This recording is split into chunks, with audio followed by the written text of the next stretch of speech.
call this meeting of the Schertz-Cibolo-Universal City Independent School District to order. Let the record show that a quorum of board members is present, that this meeting has been duly called, and the notice of this meeting has been posted in accordance with the Texas Open Meetings Act, Texas Government Code, Chapter 551, and the time is now 6 p.m. And Dee, can we have a roll call, please? All board members present except Mr. Wilson and Mr. Westbrook.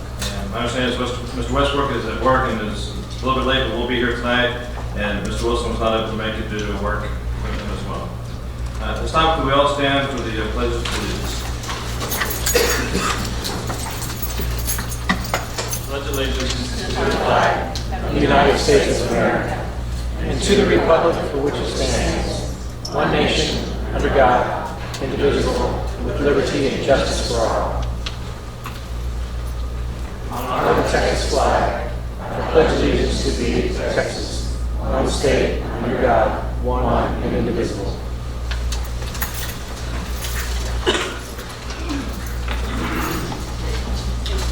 I'd like to welcome everyone to the board meeting tonight. Do we have anyone in the audience who has never been to a school board meeting? Okay, we can pick on you guys tonight. I just want to say, welcome. This is the school board meeting.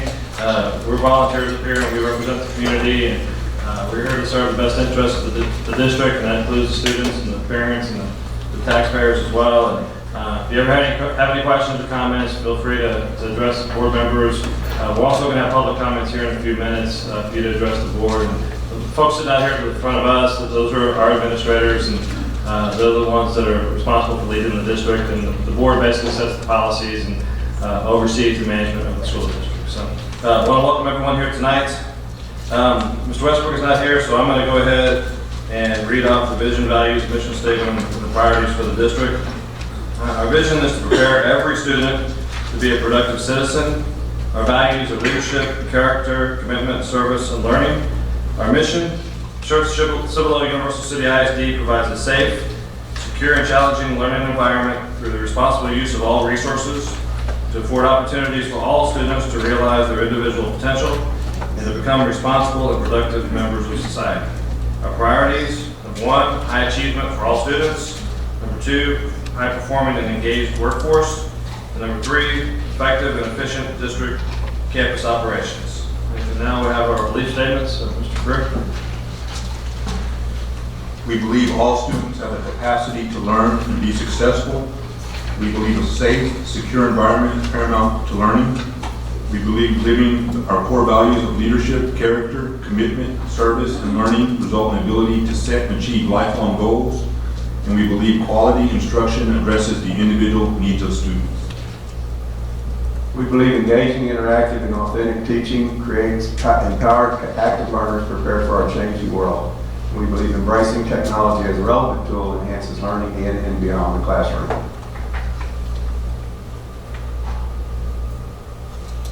We believe that in a professional learning community culture that allows time to collaborate and share best practices in order to improve continually. We believe good communication is critical to success. We believe lifelong learning enriches staff through professional development. We believe measures of our success go beyond standardized testing, and we believe public education is defined by the local community with limited state involvement.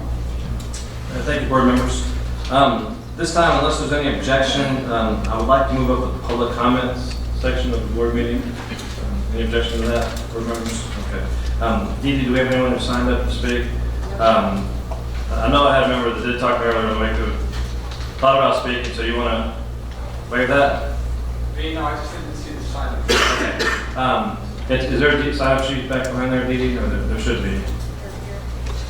The sign is for me, that is a common sheet.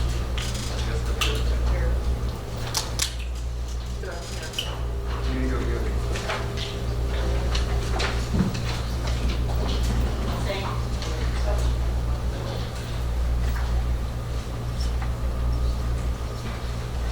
Well, while he's doing that, I'm just going to read this off. Board of Trustees will now hear public comments. Again, anyone else who wishes to speak is more than welcome to fill out a form as well. In order to provide consistency and fairness to all individuals, public comments will be heard in accordance with board policy BED local and procedures outlined in administrative regulation BED. Comments should be limited to such topics as policies, curriculum, and facilities. Any direct criticism of a specific employee will not be heard during public comments and should be considered separately as provided in board policy. In this context, individuals are cautioned to not identify any employee by name or by any combination of words or descriptions which could identify the employee to another individual. Public comments will be limited to individuals who signed up to participate in the public comment portion of the meeting before the board meeting was called to order. Delegations of more than 5 persons shall appoint 1 person to present their views. An individual who signed up to participate in the public comment portion of the meeting may not relinquish their time to another individual. No public comment shall exceed 5 minutes. If you have an issue you would like to discuss with an administrative staff member, complete the designated form located on the table at the back of the room and place it in the wooden box. Your concerns and contact information will be forwarded to the appropriate staff member. So, okay, at this time we'll have public comments, and Mr. Benson.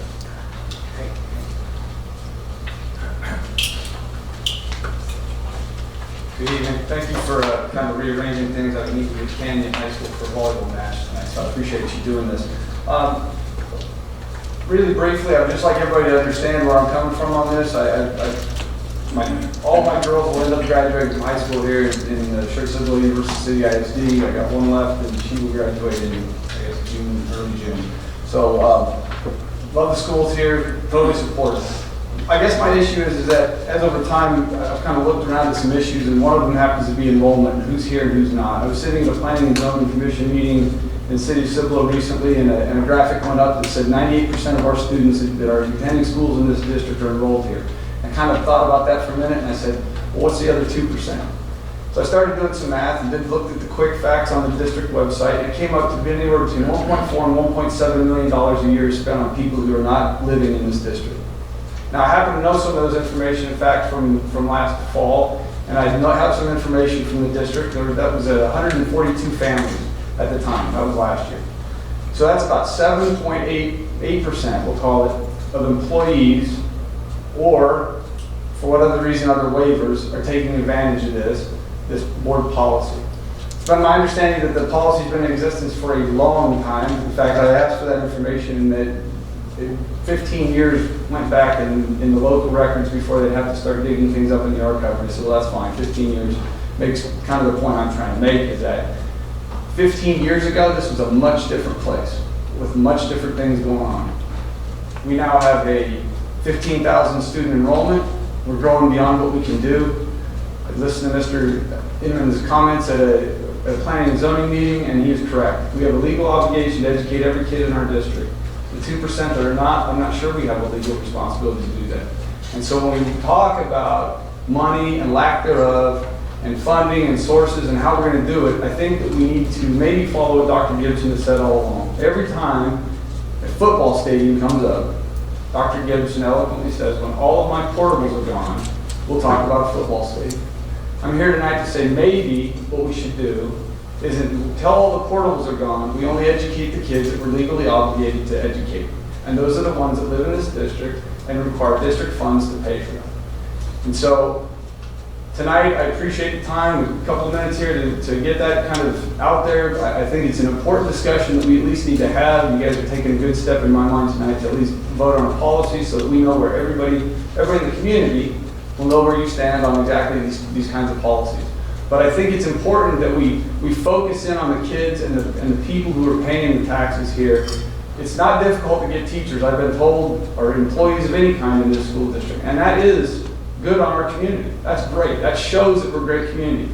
So I'm not sure that these kind of perks and setting up different classes of students, and I mean, it goes all through the board. We have people that are denied waivers to go to Steele High School, and because they're zoned Clemens, and yet if you're an employee of the district, you can kind of pick where you send your kid. It causes some heartburn even within the district. So we really, in my opinion, you need to really look at this, and you need to, what is the right thing, not maybe what we've always done or what seems like a good idea. But when 8% of the people, of your employees, are using that kind of money, that could lower healthcare costs, that could provide continuing education dollars for the other staff and teachers. There's a lot of money sitting out there on the table that we're kind of using as a quote-unquote perk, and I think it needs to be looked at. And I appreciate your time. Thanks, Mr. Benson. Public comments isn't a time for the board to get into a discussion with someone, but just want to point out that agenda item 10A7 actually does deal with the board discussion of that topic, and it'll just be for discussion tonight, so if there's any action taken at all, that will be brought back before the board at our next board meeting. He left, so the numbers that I present tonight will be very different than the numbers he just shared.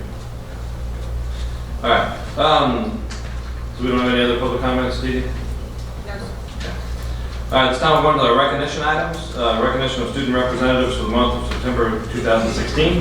Dr. Gibson. Yes, thank you, President, and trustees, and you guys. Staff members tonight, we have Echo Wynn, an 11th grader from Clemens High School, and Talia Snow, an 11th grader from Steele High School, joining us as our students of the month. A few minutes ago, you heard our belief statements. Really, all those in sum total say that we're here for you as our students, so we're very glad that you're representing our two traditional high schools tonight. So if you'll head around to the podium, we're going to ask you to meet your designated administrator down there for a brief introduction.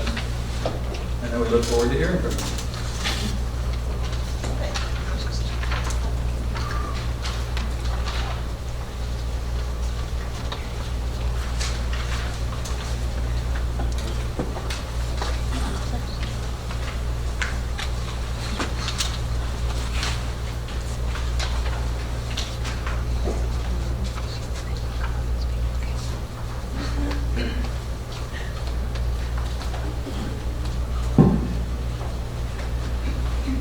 All right, good evening, President Inman, Dr. Gibson, and members of the board. I would like to introduce to you an outstanding young lady. Talia Snow is a junior at Steele High School, and I would like to introduce her parents right now, Mark and Julie Snow.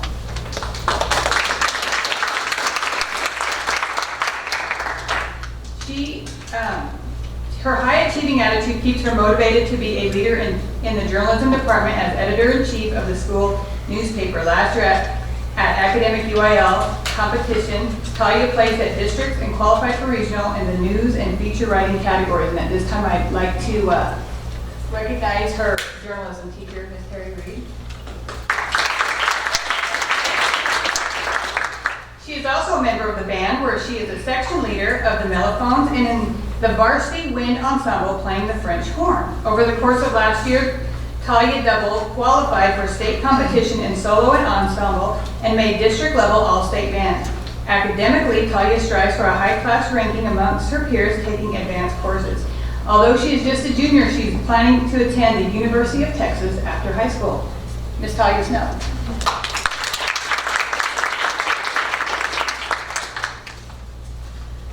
This is my second year in the Steele Journalism Department. As editor-in-chief, I'm really excited about what the program has to offer this year.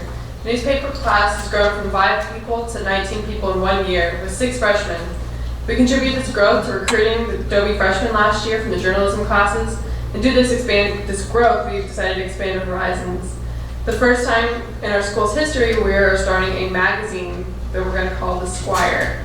The Squire is known as the Knight's Messenger, which is why we chose to give our magazine this name. It's our job as journalists to accurately tell our school's story. Our goal is to publish 2 to 3 times in a year and fill the magazine with stories that highlight the Knight Nation. The Squire will be distributed throughout the community and the student body. The Squire will be completely funded by our community's assistance with business advertisements. This is why it's vital that we have the continued support from the Steele Journalism Department from everyone in the community. Thank you for your time.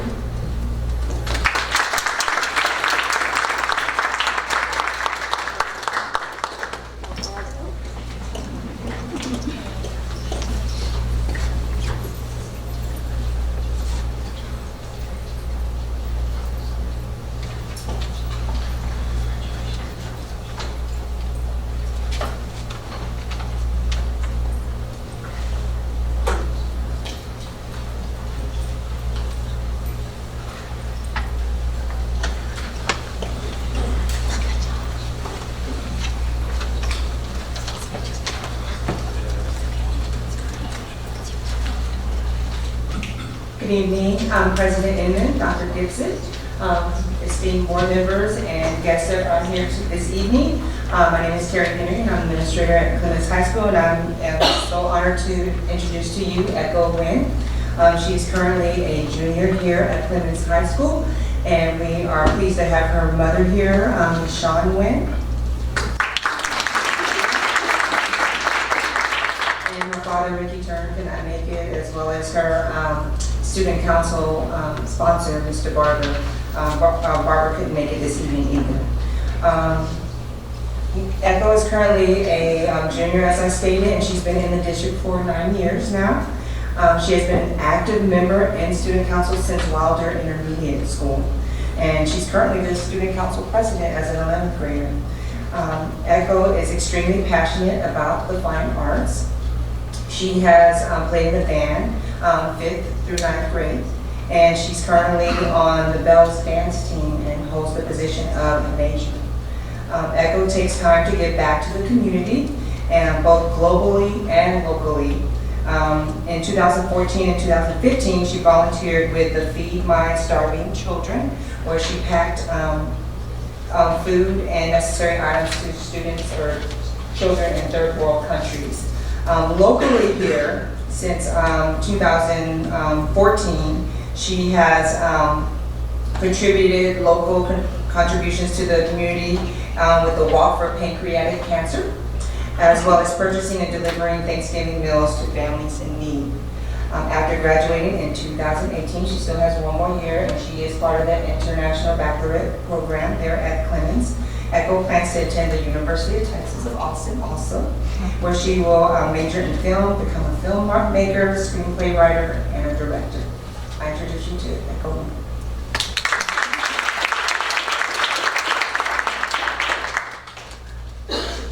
Hello. Okay. Okay, so hi everybody. Thank you so much for having me. My name is Echo Wynn, and I'm representing Student Council today as their Student Council President. I'd like to thank Ms. Sosa for being such an open-minded principal. I'd like to thank Ms. Henry for helping me through this whole district board process. And I'd like to thank Mr. Barber, our sponsor. He helps us so much and puts in so much effort to make our big decisions possible. And I'd like to recognize Dr. Gibson and President Gary Inman. Thank you for having me. And most importantly, I'd like to thank every single student council member, every single officer and cabinet head for putting in so much of their work to make everything we do possible. Okay, so outside of student council, I am an international baccalaureate student, rigorous program like college level, and I'm also a part of the Bells dance team as a junior major. Go Bells. And, but enough about me, let's talk about student council. So a lot comes to mind when we think of the word student council, but we're not exactly sure what it means. Well, through my 6 years in student council, starting from Wilder, I've gathered my statement for it, and I'm saying that student council is when students come together to decide on what they can do to help the community. So, what is it that we do? Well, on the surface, Samuel Clemens Student Council organizes and creates fish camp annually and homecoming as well.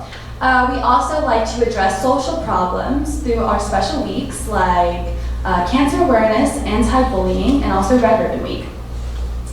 At our weekly meetings, members learn parliamentary procedure. They learn how to plan for big events and learn how to speak for their student body. Student Council strives to participate in community service in many different ways. For example, last week, on Tuesday, we cleaned the inside of the school, outside of school, and also parts of L-Bell, just to give back to the school that gives us so much.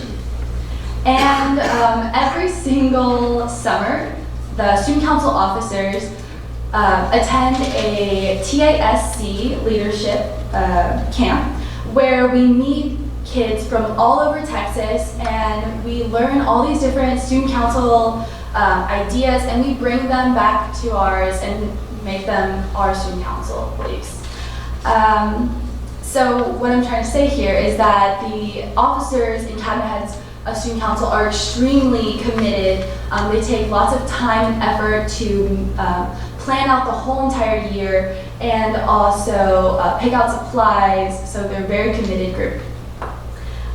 So the process of creating all of these different weeks, like Green Week and Project Beautiful, is putting all these different minds together to make one solid concept, which is, when you think of it, making something bigger than yourself, which I believe is really beautiful.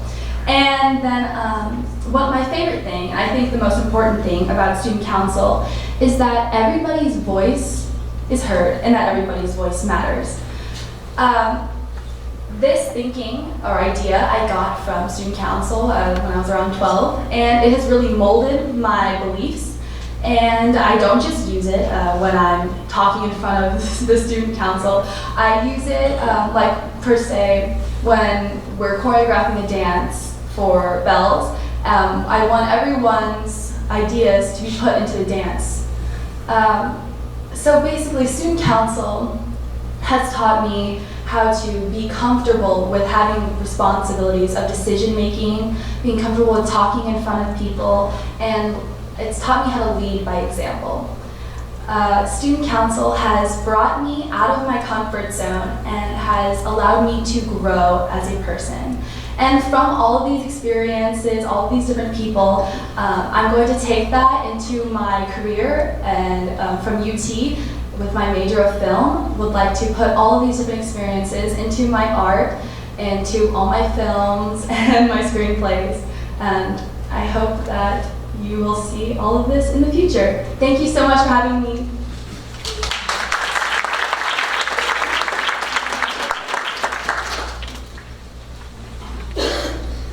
Hey, Terry and Trina and parents, we're going to take a picture as soon as I'm over to make a round up.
Thank you very much, and congratulations, students.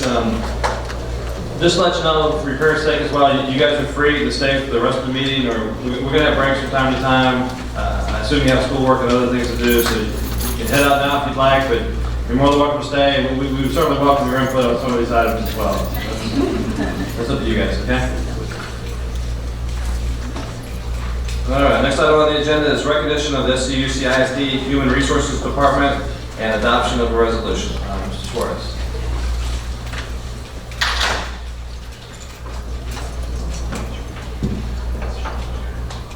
Dr. Gibson, President, admin, members of the board. October 12th is observed as Texas Education Human Resources Day. So we would like to read this resolution on behalf of the board to salute our esteemed Human Resources Department in attendance here tonight.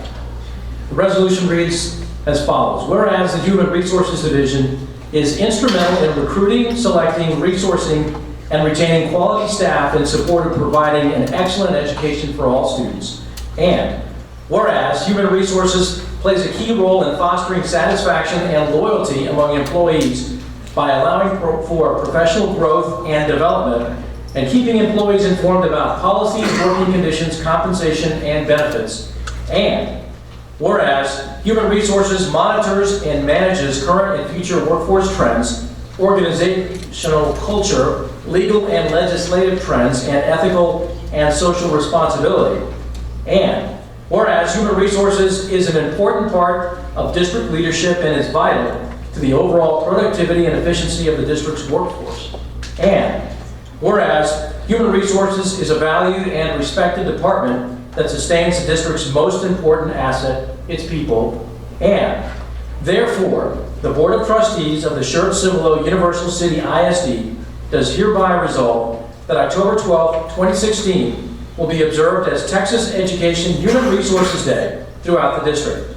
The board also encourages students, staff, and parents to express their appreciation to our Human Resources team members for their dedication and commitment to SCUCISD employees and students. And we would like to have them come forward, as well as the HR Director, Ms. Linda Cannon. Please be recognized.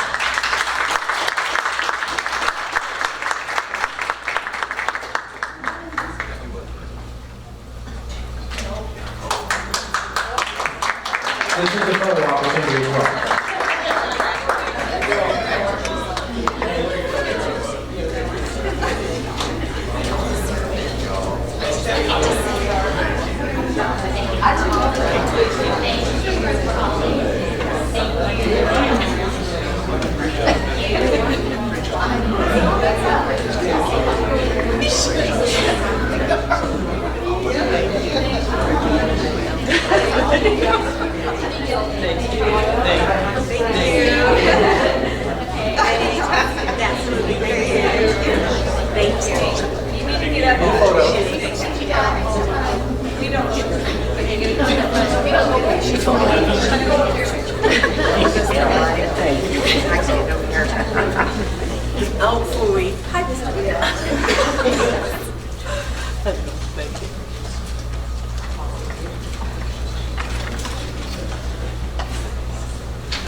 Let me just say a few words about the Human Resources Department for you guys.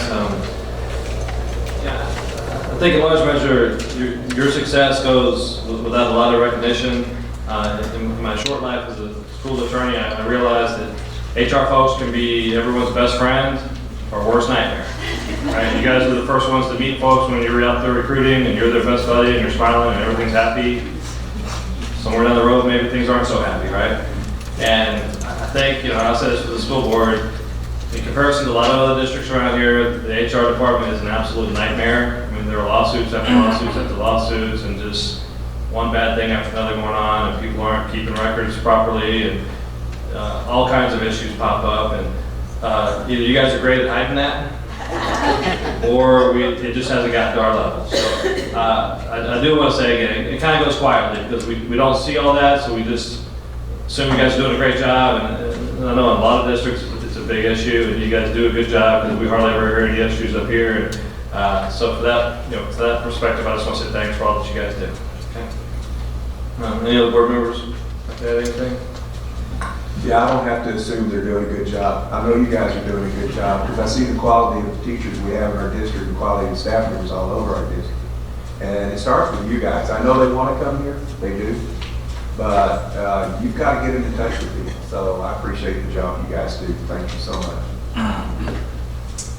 Anyone else? All right, thanks again.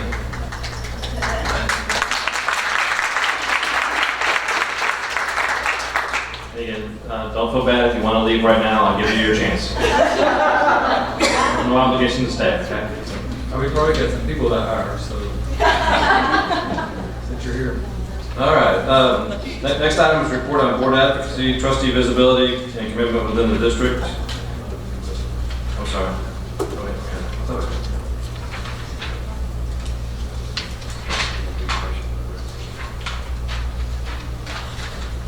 Adoption. All right, we're going to take action on the resolution that Mr. Suarez read off. So do we have a motion on the resolution? I move the Board of Trustees adopt the attached resolution declaring October 12, 2016 as Texas Education Human Resources Day in recognition of the contributions and outstanding service provided by the Human Resources Department of the Schertz-Cibolo-Universal City, ISD. Second. Motion second. All those in favor, raise your right hand. All right, motion passes unanimously. Mr. Chairman, I was going to wait for the motion or the resolution adoption to say they do all of these things very well, and they do it with a lot leaner staff than the districts that you mentioned. And I'll dare you to go find one around here that's any leaner than this staff. So that just means they're doing things systematically, they're doing it right, and they're working hard all day, every day. So thank you for all that.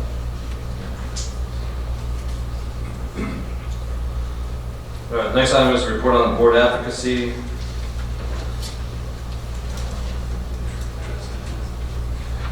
All right, if we could this time, we'll just go down the row here. And if any board member wants to talk about anything that you've done over the past month or so that would be of interest to fellow board members. So, Mr. Cripp? Hey, other than the normal meetings, now that school's back, I'm starting my rounds eating at the different campuses.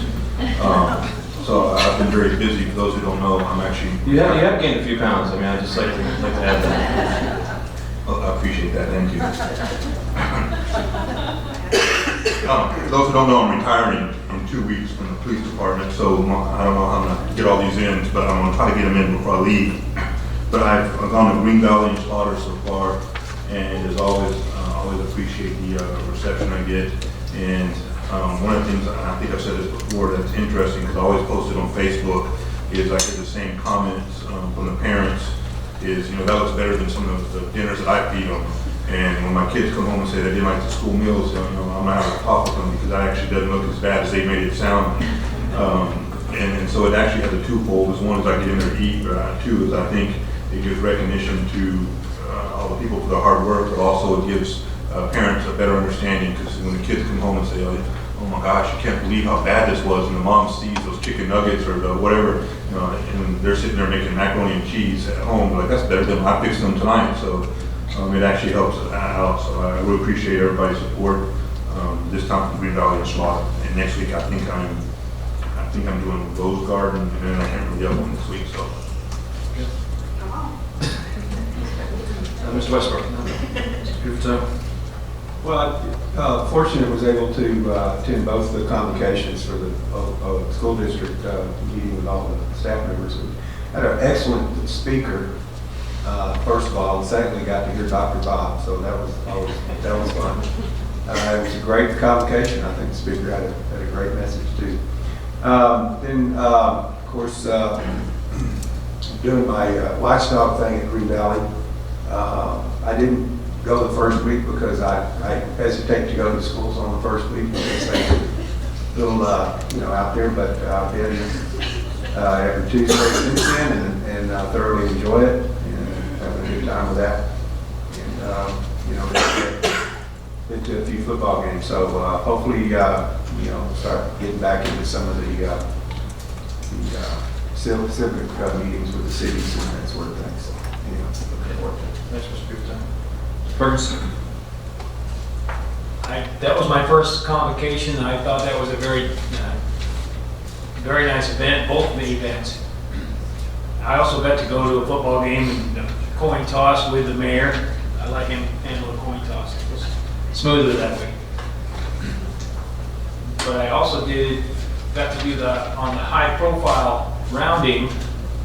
I got to go to HR, the HR department, and finance, and my background is finance and a little HR, so I knew right what I was dealing with, and I was definitely impressed in both offices. And I've also made it to the chamber meetings, and those are always good events to see the public and let them know that we're out here and we're approaching. Mr. Eisbeck? Convocation, that was my first one to be on the other side and not an employee of some district in the state, and so they did a great job with it. I enjoyed it a lot.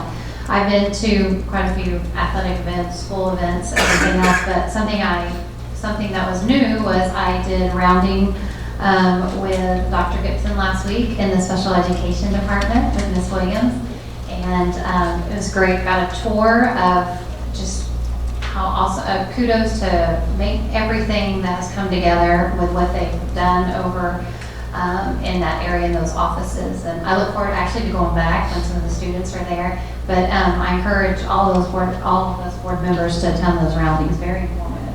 Really enjoyed it. Great. I want to add also, I was also fortunate, Jared reminded me of being able to do the coin toss this past Friday at the Clemens East Central game, and was able to go out with my very good friend, Roy Richard, who is the Justice of Peace in this county, or this precinct. And we were able to get in a two-headed coin in the coin toss, and thank goodness the visiting team chose tails, so it worked out for us. Great. I'll just add that went to two Senate Education Committee meetings up in Austin, and Dr. Gibson and I also met with our local state senator, Donna Campbell, a couple of weeks ago. And just the big picture, that there's obviously some talk up there, State House, about, I shouldn't use the words cut funding, but I mean, just because of the whole Eagle Ford Shale issue and oil prices and all that, finances may be tough or tight again, and there's talk about coming up with different ways to help finance public education, and a lot of talk about vouchers, education savings accounts, things like that. And so our contribution with her was just shooting her straight about our district and how we have been very conservative financially in this district and do a good job with our budget. We have very good student outputs per dollar, I guess you could say, so that she understands that there are some districts out there, because we all get thrown into the same box, so to speak, and we're all out there wasting money, and we don't need as much as we have and whatnot. But just to let her know that there are some very, very good districts, I think she understands that, and she is invited, and I understand she'll be tossing the coin here, I think, in October sometime. So we think that's a great idea to get state representatives, state senators, local officials to come out and actually see our district and meet with our people. So we did have some productive conversations with her, and it's going to be interesting to see how that moves forward. So, Dr. Gibson? Okay. All right, anything further on that topic? No? All right, we're going to new business, report and discussion items. First report is update on the district scoreboard, review of annual goals and power indicators for priorities 1, 2, and 3. Dr. Gibson? Yeah, thank you, Mr. Minton. Yeah, I wound up with all those extra copies. So we're going to go as far as we can out in the audience and with cabinet members with this document. And so real briefly tonight, this is really an overview presentation, and in your board book on page 20 and 21 is a copy of the district scorecard. And what we're distributing as a handout is our annual action plan, which has draft pasted all over it. So one of the things that we've talked about in the last couple of meetings is that we're looking at, when you monitor 19 goals, and our staff, I think, is quite able to, look at 19 goals, but, not all 19 of them are of equal weight. So you'll probably heard us talking since this summer about power indicators, that you may recollect that terminology, and this concept of maybe looking at a dashboard of power indicators versus these 19. So it's not 6 additional goals, if you will, it's 6 of the 19 goals that have particularly high weight.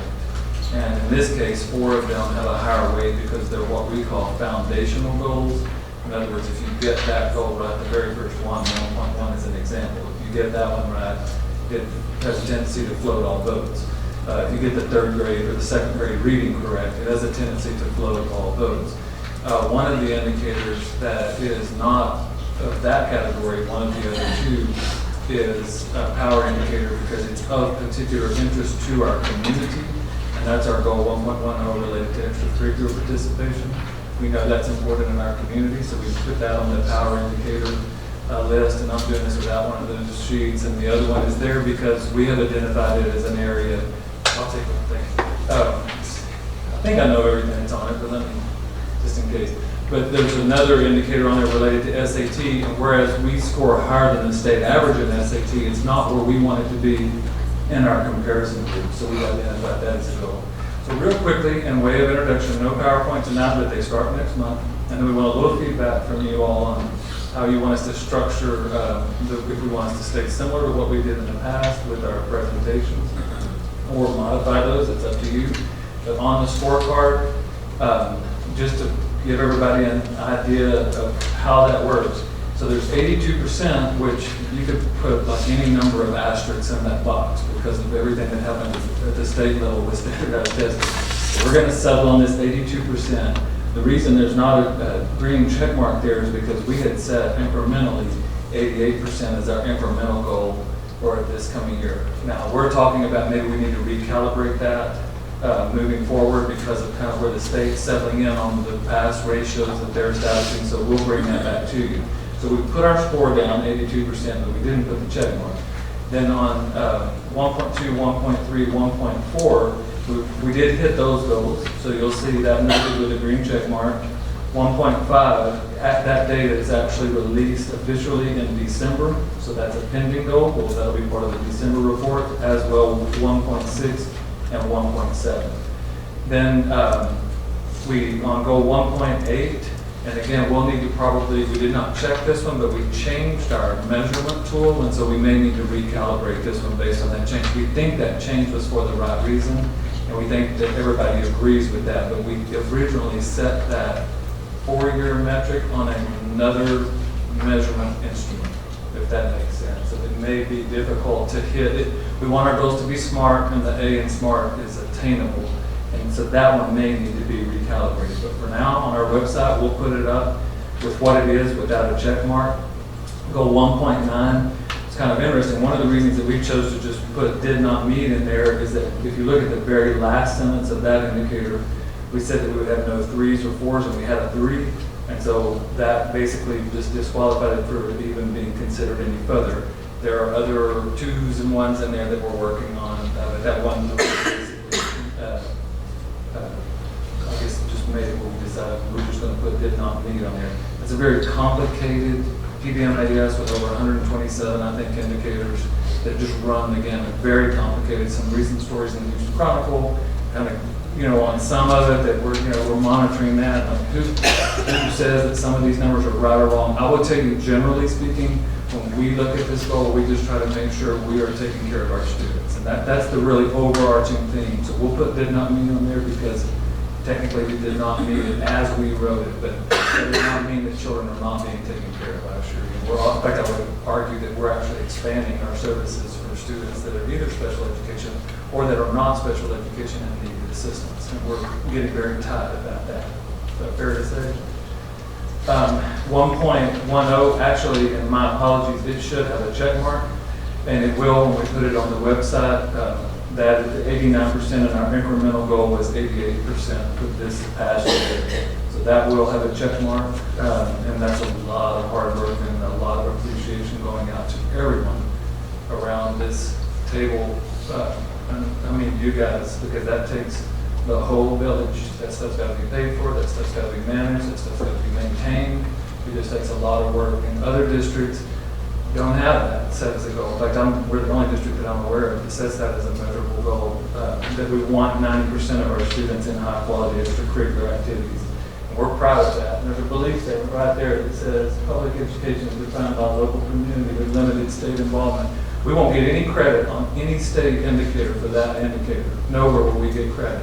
But I believe our parents give us credit for that almost every single day. You can walk across the street and watch them screaming and yelling tonight if you want to, or this Thursday night, and that's the credit. That's all the credit we need is when the kids line up to play their instruments or they line up to participate, and that's what we want. Another goal, 1.11, will come out in September, which we have not, actually we have that, but we'll wait and we'll update this because that came after the original set.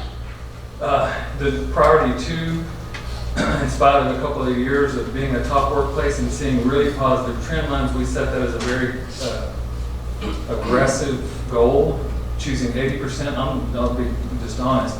We thought at that time that 80% sounded easy, and it turns out that that's a really high indicator for staff satisfaction and engagement. Now that we've studied it more, we've chosen to not lower it. We still think we can hit that 80% if we really work at it. So I want to point out the 15-16 increments, if you will, on priority 2, 2.1, 2.2, and 2.3. You can see that each one of them barely missed the annual. 2 of them by 1, isn't that right? Yeah, 2 of them by 1%. So, you know, we thought about putting a yellow check mark there, or, you know, something, but we decided to just stay true. It's not where we want to be.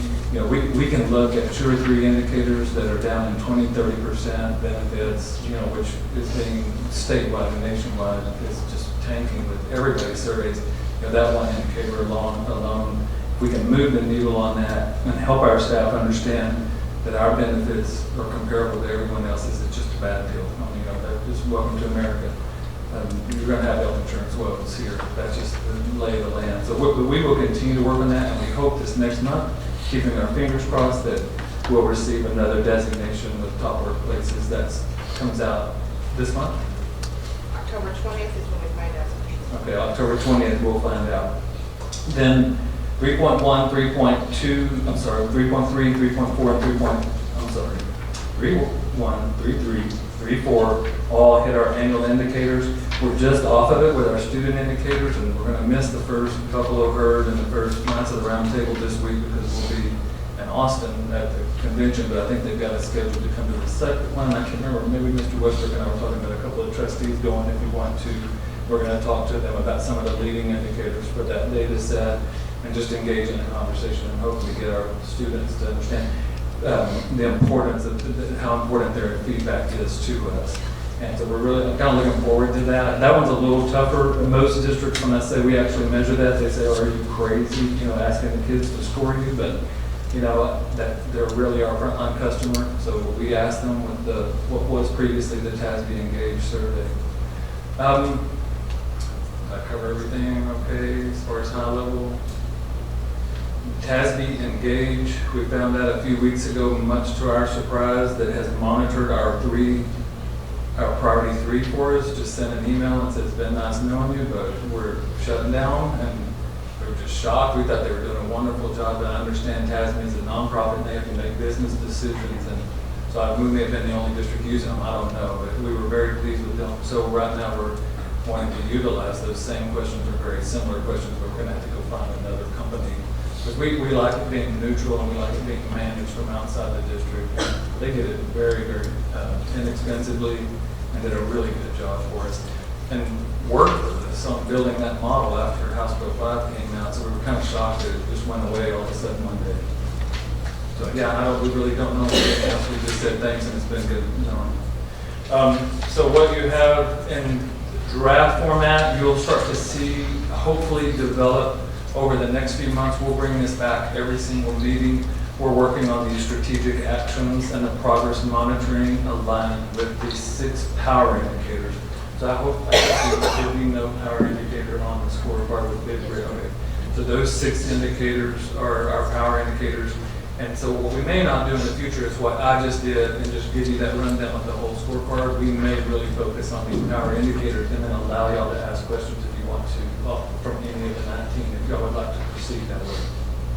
So if we get that 30 seconds, maybe 1 minute to see, we've laid out now how next month would be priority 1. That's what the trustee, what do you want? Do you want half? It's usually half the priority 1, isn't it?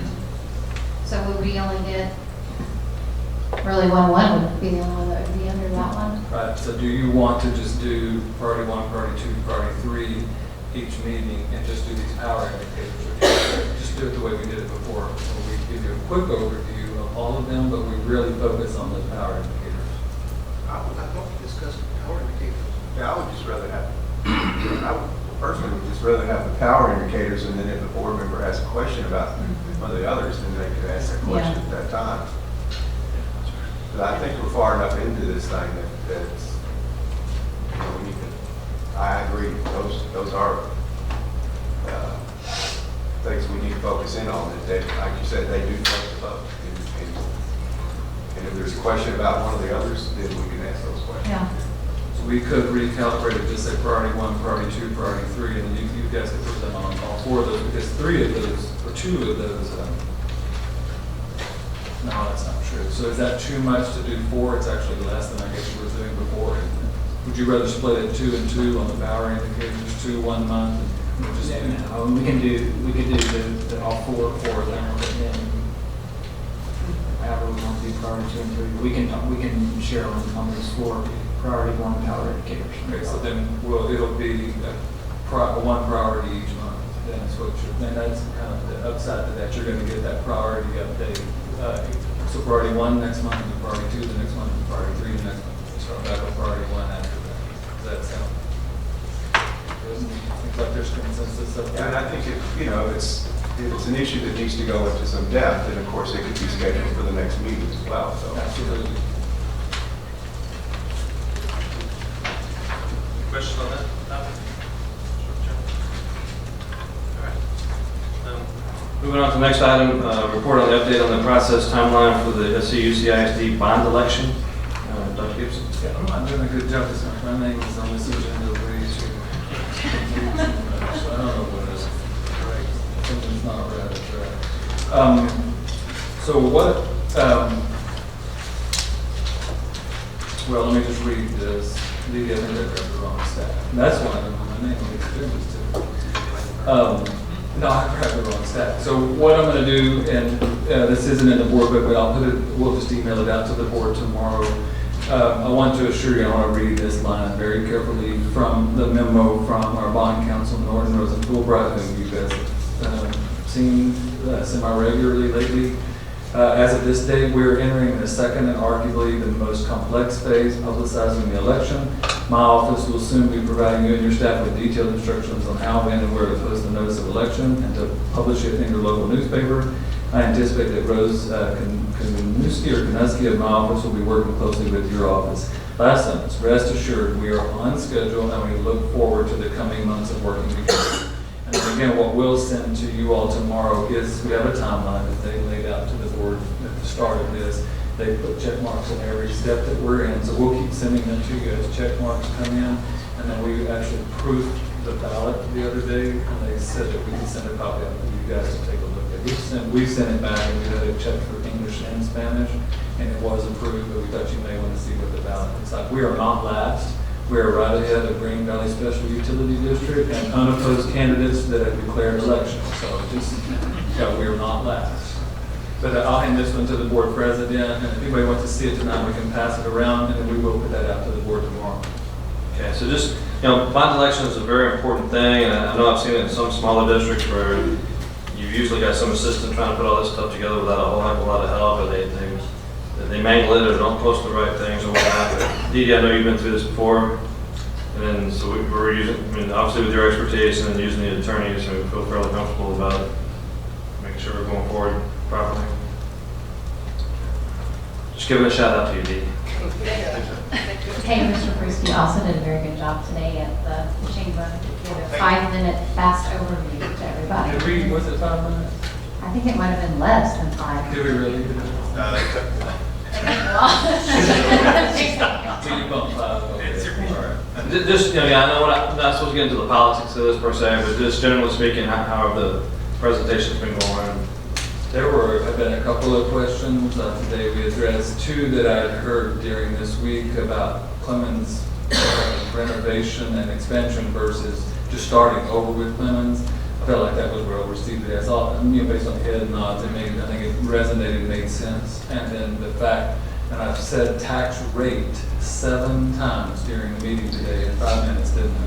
And then the first question was, so you're telling me taxes aren't going up, which is not what I said. I said the tax rate. So that's a real hard concept to get across to people, that the rate is staying the same.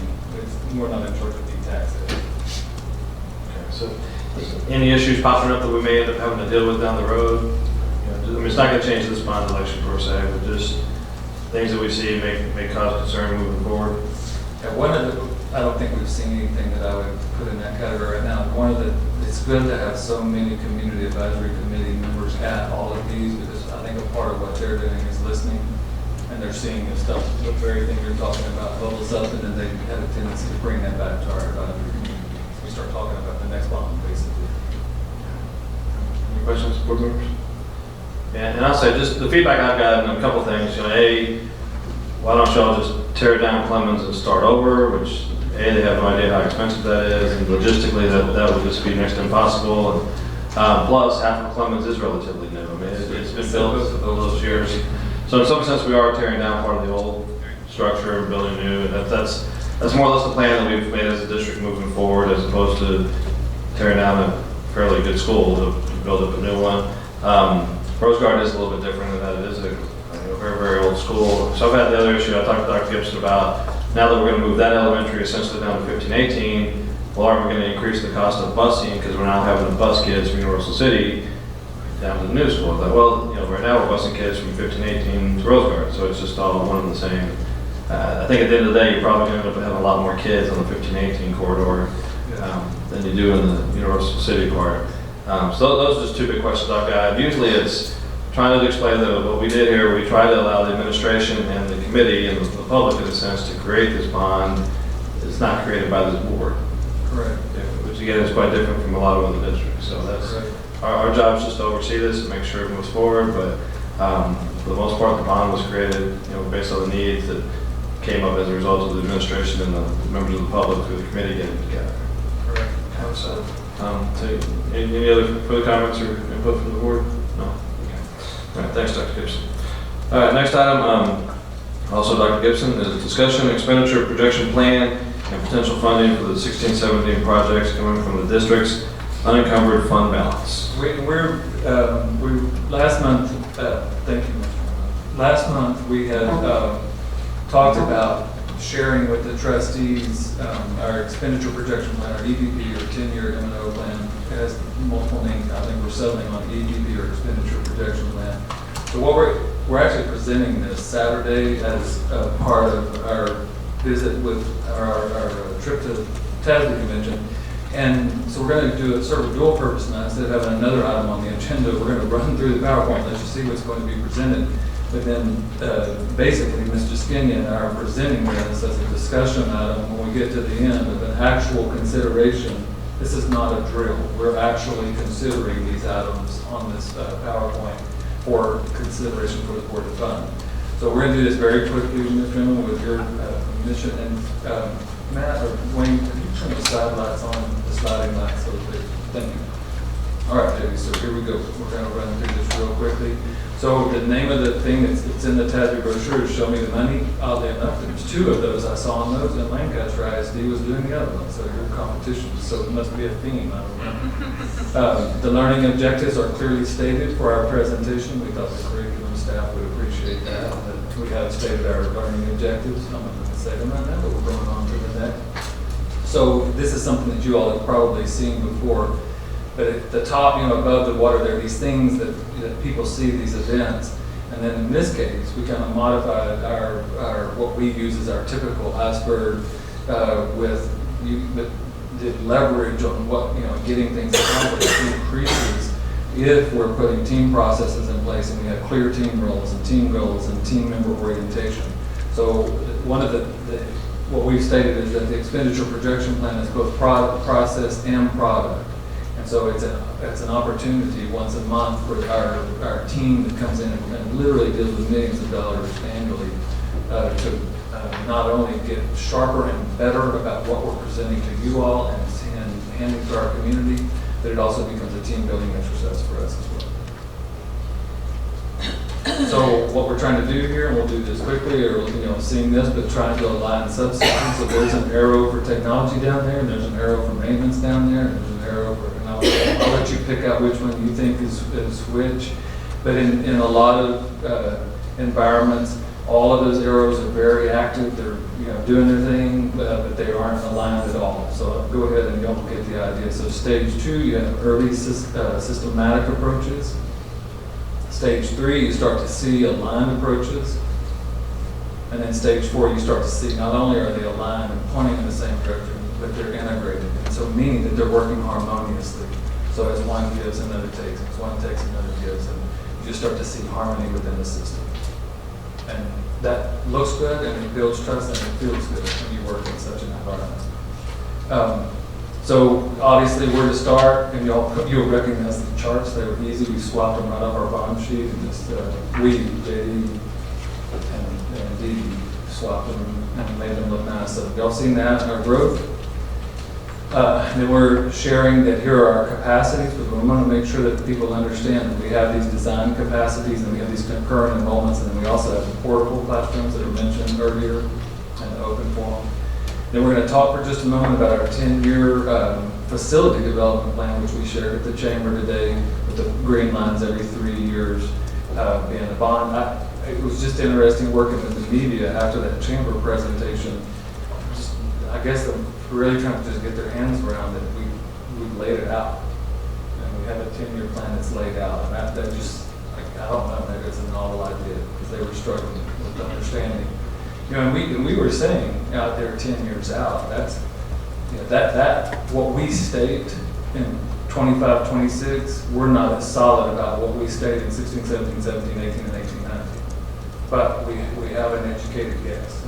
We have a community advisory committee that's helping us say that's what we're looking at out there. So things that, as we get out to the end of this, certainly there'll be modifications. There was modification. But once you get inside the 2 green bars that are coming up, we start locking and loading. And then that stuff is not as eligible to change because that's the stuff we're going to the community to ask for their help on. And once it's approved, of course, it's a contract with the community, and that's what I'm kind of like the guy at convocation, so I'll just do that. But that's just for the next slide. So we don't have to pick this. I can't do it. So this led us to a 10-year M&O projection plan. We named it the expenditure projection plan, or the EPP. It has 3 layers of information. Layer 1 is the overview. That's what we share publicly. We'll look at that in a little bit. Layer 2 is when the Board of Trustees and the Community Advisory Team and the Administrative Team, we get into that pretty regularly. And then layer 3 are the numbers and spreadsheet after spreadsheet after spreadsheet that are housed behind layer 2.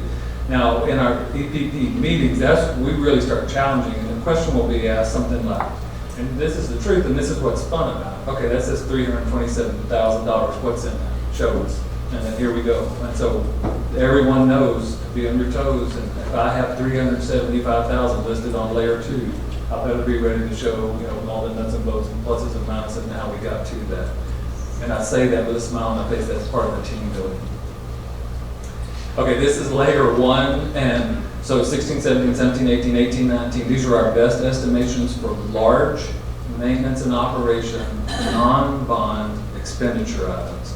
So in technology, $2,000,008, facilities, $45,000, maintenance, 1 and 2, transportation, $92,500. So if we say $92,500 on here in transportation, those are costs outside of what we're doing in the bond program. Because over here is the bond program, and then these are non-bond items. I believe on this total, we have the personnel costs, or with personnel costs. Thank you, that's a good way to do it. So what Linda's doing is tracking if we can project how many students we have, and she's saying she can project how much staff is desired or needed. So tracking across the bottom, we have what I would argue, well, I'd say the 7.3 minus the 5.2, that's whatever she's saying is projected for personnel, additional personnel costs for that year to keep up with the growth that we have. So since we typically deal with personnel differently than this, we bring that to you all at a different time with our staffing guidelines and compensation plans. We're asking tonight that you just look at this district total across the bottom. So bottom line, $5 million and change to fund the projects that I would even argue that we're behind right now. We've deferred things for a few years to try to balance these budgets through these lean times. So tonight we want to introduce the concept of catching up. So then you can track that going across 5 million, 3 million, 3 million, 3 million, 1 million, 3 million, 3, then 4. And so if you look at 23, 24, if you wanted to jump to 4, there's probably a campus opening up if I was guessing somewhere about there. So and by the way, there are some campuses opening up on our master plan out in that timeline. That those are going to be some really interesting years. The years prior, we may, depending on what they do with the funding formula, we may have to say, for a couple of years prior to that to be ready for it. We'll see what happens. And I think what you described, Mr. Emmon, earlier is what we're hearing with oil and gas revenue where it is, with TRS Care with a $1 billion price tag, and just don't expect much. In fact, we're kind of taking at TASA a do no harm approach. It's not even an ask for more. It's just, we're just taking the do no harm, which is kind of scary in a way.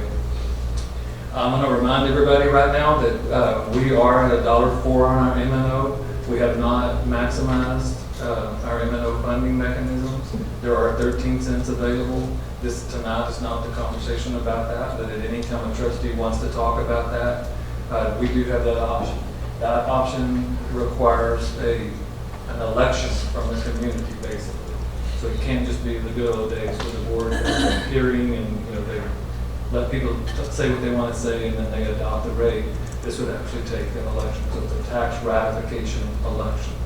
And several passed this year. One very noticeable one, SCUCISD failed this year. And which is kind of interesting. What I do know is that if we did go that route, everything we do will be scrutinized to a degree that we've never had it scrutinized before. And so that's why we're scrubbing this thing and we're getting lean and mean and clean on everything we're doing, because I'm not saying that we want to put the board in an optimal position where that's a consideration. We've done everything we can to prove to our community that we're as lean as we can get things. And this process is part of it. So tonight, as part of the discussion item to potentially bring back, is we have enough unencumbered fund balance, we believe at this time, beyond our required 3 months of operating to consider funding that $5.2 million. And these are projects, and we can go down to layer 2 tonight. Can you do that right now, too? Yes, it's live. So when we're talking about technology, we're talking about AV, campus multimedia. I'll let him just hover over those. All right, so as he's hovering over those, you get to see what they are.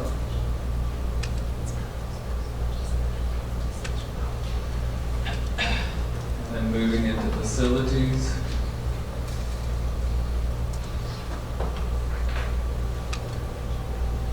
Vehicles.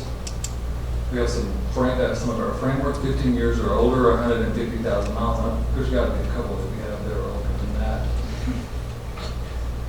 But that is our newly established framework. And I'll give that as an example. We didn't have that in writing prior to the EPP. Right? It was in a few people's heads, and that we didn't have it in a document that we all agreed that's the threshold. That's about where vehicles playing out, and we wound up fixing it, spending more on maintenance. So again, as you hover over those, you start to see the framework that's used to establish it. So this year we're looking at vehicle, or this coming year, vehicles, equipment, asphalt, field turf replacement. This is just the turf replacement. The substructure stays in place. So the bidder ticket was the original plan where you put all that substructure in place. We watched it rain the other night and just talked about, the water just disappears. It was because underneath that there's no structure underneath it. It just runs through and it gets in drains and heads out until we dump it in the soils, I think. White fleet, meaning, I think y'all see those tooling around town, the various things that here's some examples, what we call our white fleet. Bus technology, video cameras and GPS routing, shop equipment, all of those vehicles have to be maintained. A facility of improvement and transportation. Then band uniforms is not on here until 2025-26 because we just took care of that this last year. We did that just for you, Mr. Live. Knowing that you were coming, we took care of it. One of the things that Mr. Live is working on right now is getting a band instrument module. I mean, we pulled off, there's actually after this for band and orchestra, we'll probably have some TBDs that we pop in here because we're actually doing an audit right now. This much we know for this coming year, and then he's trying to determine what's reasonable for the next year and the next year and the next year. Is that fair to say? Probably about a 5-year plan now, but we know that that'll get us caught up, if you will. And then, again, we did not put the personnel in the total, but we want you to be able to see it. And we appreciate the fact that Linda participates in this. And it's not just throwing numbers on there. She takes the student projection numbers and she changes it every quarter when we change this based on what the student count is and our staffing guidelines. So that's $5,230,114 is what has a discussion item tonight that we're bringing forward to the board for potential consideration. And Ms. Skinny, or would, if they so desire, you could post this as an action item and you would be ready at least to get the ball rolling next month?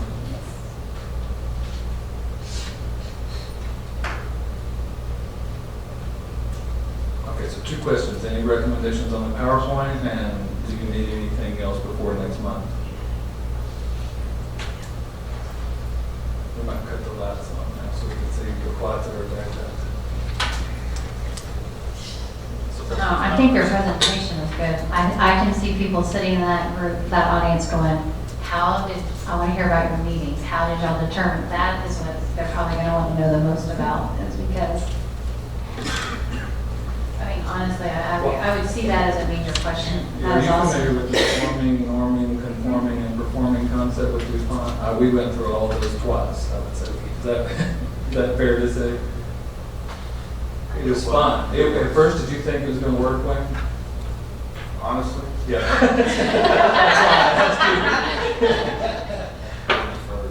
You're a beginner, man.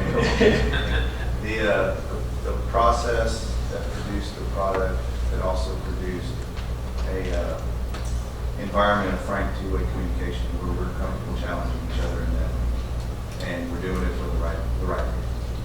I think it's great that you're sharing that. I mean, you're going to share that with other districts, how they can plan, because there's probably some out there that have never thought 10 years out. And we will tell you that we're comfortable with the 16, 17 column. We're working on 17, 18. We're working on 18, 19. And we're working on 19, 20. So we have really scrubbed 16, 17. That number has changed over the last few months, but we're ready to present that tonight.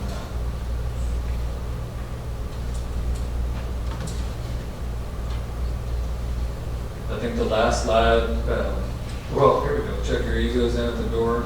This is about the process and the product. Make sure all the players in the room. We started out, we realized, JD should be in there, or we were in there, but Carla should be in here. I mean, so then we almost should open the meeting up. Whoever wants to come, and I think an email went out, whatever you do, don't go to an EPP meeting. You'll be in there for days with spreadsheets and calculators. It should be an exercise of team building, and it never ends, and I think we're realizing that. And then Matt gave us a quick quote, Matt Rivera, to close on, and then we just restated our objectives to make sure we had met our objectives at the end of the lesson. And then Matt shared this the other day, Rivera, planning is bringing the future to the present so you can do something about it now. We felt like that was really good. That's what we're trying to do with this work. I'm going to try to be at that presentation just to be an audience member. I want to hear the responses.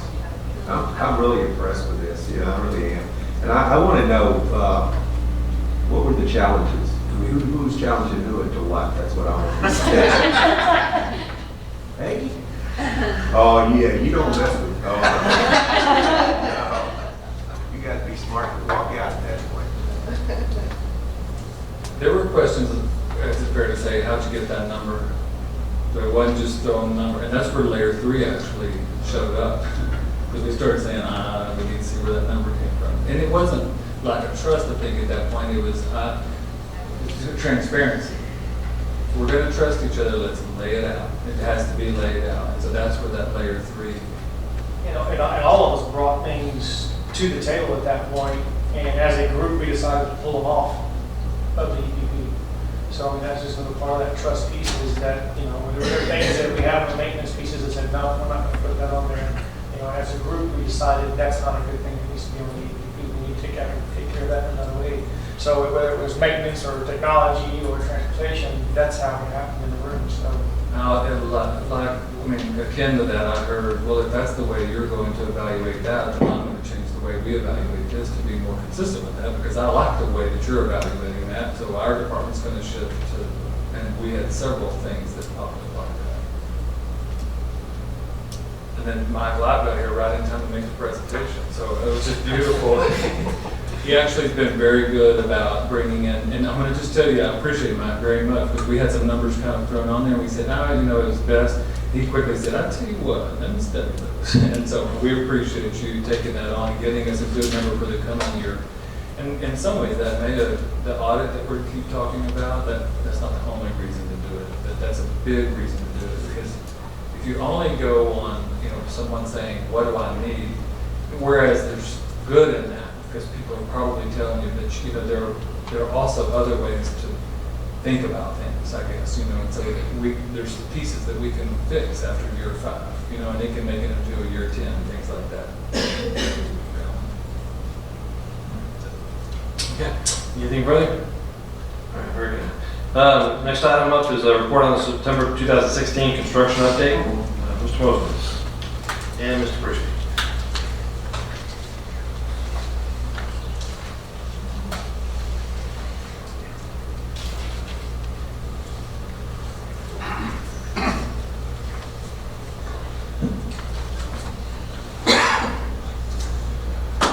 Good evening, and this is September construction update, and really there's 2 items. One, the Wilder parking lot now is complete and done and closed out, and what we have left is Adobe Junior High, and we have now run into a little small delay in regards to some cabinetry and whatnot. The company that was providing that has gone bankrupt. So the contractor now, in full disclosure, has found another subcontractor in Fort Worth. We are working now to try to get on their schedule to get our items brought in for the admin wing. So as it sits at over 90% complete, basically all work is either landscaping or going on in the admin wing up to the front there.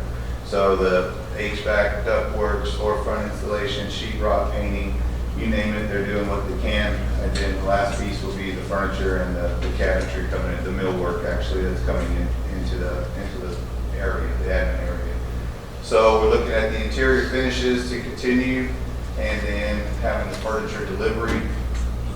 Just going through it. If you haven't seen it, it's coming along. This is the area that we're talking about. So the admin area is moving forward. It's just missing some of the pieces that we need there. So looking at the schedule for the project, we're looking at now October and then November, calling it as a project complete now. So as it sits now, that's basically the report for the month.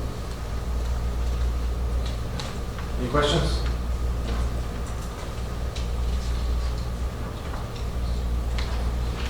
Anything further, Mr. Brisky? That is it for the construction. Okay.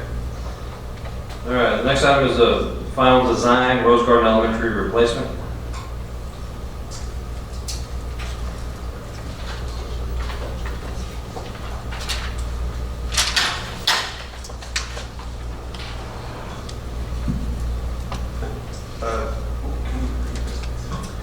Yes, sir. Back in March, the Board of Trustees approved action to move forward with preliminary design for future bond projects, Rose Garden replacement, and Samuel Clemens High School renovation and additions.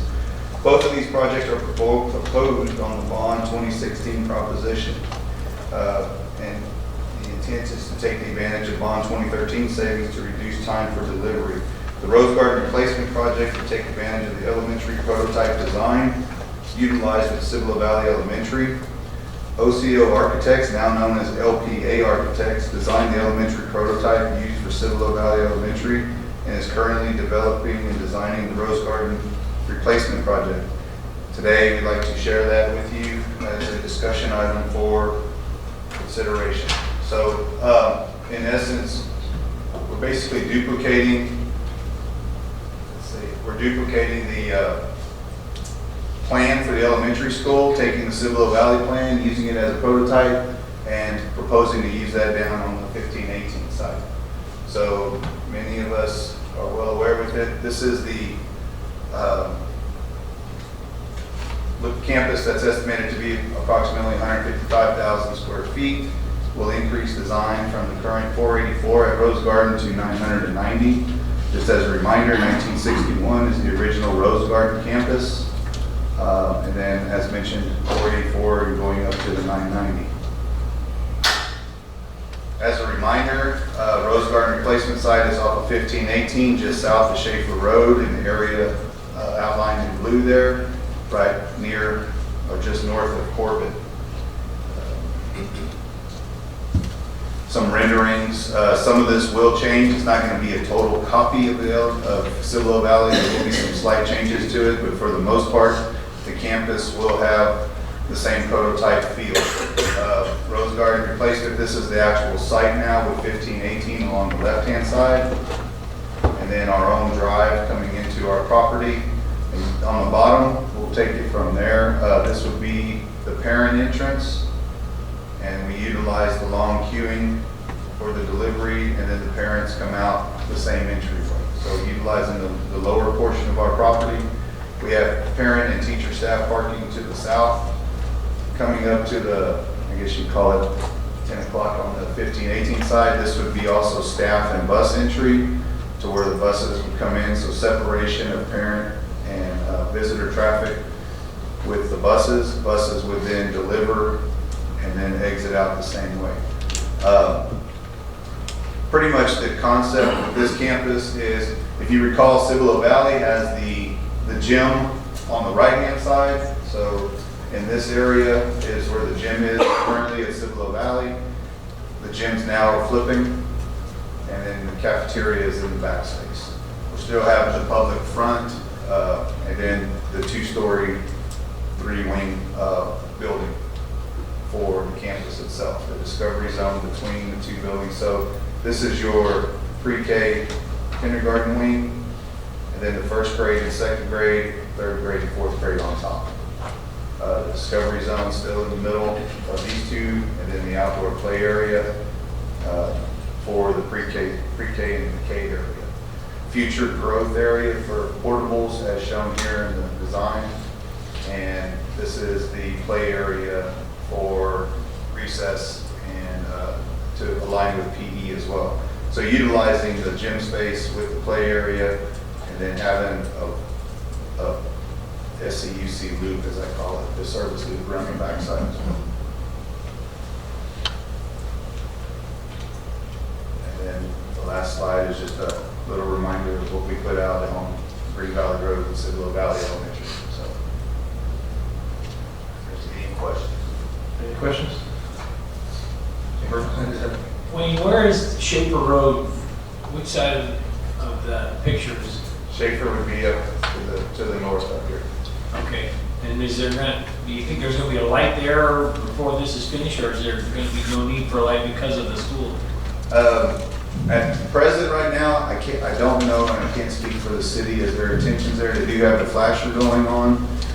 We have talked about the coming on at a later timeline where Willow Grove, I believe, is on the west side of 1518, and the district, we may have something here, but our TIA, the traffic impact analysis, to come back hasn't indicated on that part just yet. Plus, we're also dealing with TxDOT and the future widening of 1518. So there's many variables in place, and nobody really wants to go in, do something, and then tear it out. So that's why, again, the queuing on site is such a big factor for us to get as much traffic as we can off of 1518. Mr. Quick? That was the exact same question. Again, so I was we've going to been, ask the same thing. Okay. since we've been using prototypes, I mean, the whole idea of that was so that we don't redesign schools every time and supposedly save taxpayer money, but do we know essentially how much we are saving by? We're just, with the prototype and the delivery expedited, we're saving approximately a year's worth of time. So this campus could be online as early as fall of 18, whereas in the old plan, if we'd have gone, we'd have been at 19 or 20. Just to be on the redesigning, sitting down with the meetings and everything else. Utilizing this, we're moving forward and we're saving on time. Exact dollars, I don't have with me today, but I can get that for you to be sent in the update. Yeah, I just want to come in ballpark. We are saving money by using the prototypes. Yes, sir. Okay. And could you put that photo back up again that shows where Corbett is in relation to the new school? Okay. And I see, there's not a school zone there at Corbett, is there? Yes. There isn't one, slows down. Yeah. Right here. I guess I never paid much attention to that. I drive it, it's 30. Yeah, we actually need to talk to you about that. I'll just share a story real quick since back when Glenda Fuska was superintendent and I was board president, it was probably about 10 years ago, and her and I actually did get pulled over for speeding in the school zone. So we explained it to the police officer and let us go. So it was a good day. She was driving. I'll just point that out. So we're gonna end up having a school zone up there with the rose garden and then a little bit of space and then another school zone somewhere. That's not up to us at all. Then is that kind of the word that goes out there? It's to put it in perspective, it's kind of like what 1518 is in relation to Steele High School. It's a TxDOT road, it's an FM road, and we'll follow their processes on it, so to speak. See, just like we're gonna have a lot of neighborhoods right across the street there. Now, I assume we're not gonna have walkers crossing 1518 either. No, sir. So we're gonna be busing kids that literally live 100 yards from school. And actually, with the intent now going forward with the city of Schertz as far as development, there's a push to have more development on the east side of 1518 on where our campuses are as well. So there's that going forward for us. Any other idea what's going to happen to that property between the two schools? Mr. Rivera? It's for sale. It's for sale. The realtor is is actively seeking people. The present price right now is $3 per square foot, which is a little on the high side from our experience from properties that we bought. So it could be a little while. They were not happy to hear about the textile plans and losing some more land. Well, that was my question. When does tech stop? We don't know that time frame. 'Cause that's on. Right, if all goes well, the bond passes and the building's right at 1819, That's tech stop on. 1518.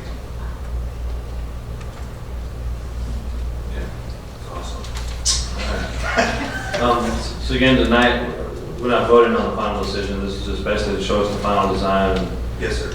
next month, we give you guys a thumbs up. Final design will be brought to you, yes, sir, to the board in October.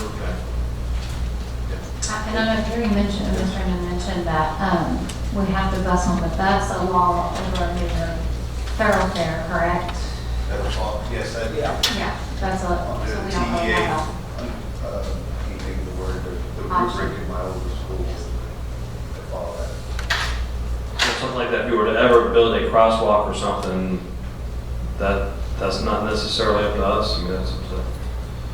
Well, with the global, or the concept for the expansion of 1518, we're looking at pretty much a 5-lane going through there with a divider, or a 4-lane with either a grass median divider, or it's going to be almost like a 281 north, to be honest with you. Those walkovers for that many lanes are probably going to happen easy because they have to be ADA compliant. And by the time you're 100 feet in the air, you have to Switch back. Any further questions on that item? Everybody good? Okay, thanks, Wayne. All right, next item up is discussion of local policy update affecting policy DBB local, which deals with employment requirements and restrictions, medical examinations, and communicable diseases. Good evening. We had a recommendation from our TASB Legal Services for us to review our local policy, which is currently an X policy. And what makes it X is that it requires auxiliary employees to undergo physical exams as a condition of employment. However, when we reviewed, DBB Legal already addresses that. So we don't find it's necessary to have the X policy, and we would like to recommend next month we'll come back and make that a local A policy, DEB, which is a TASB version.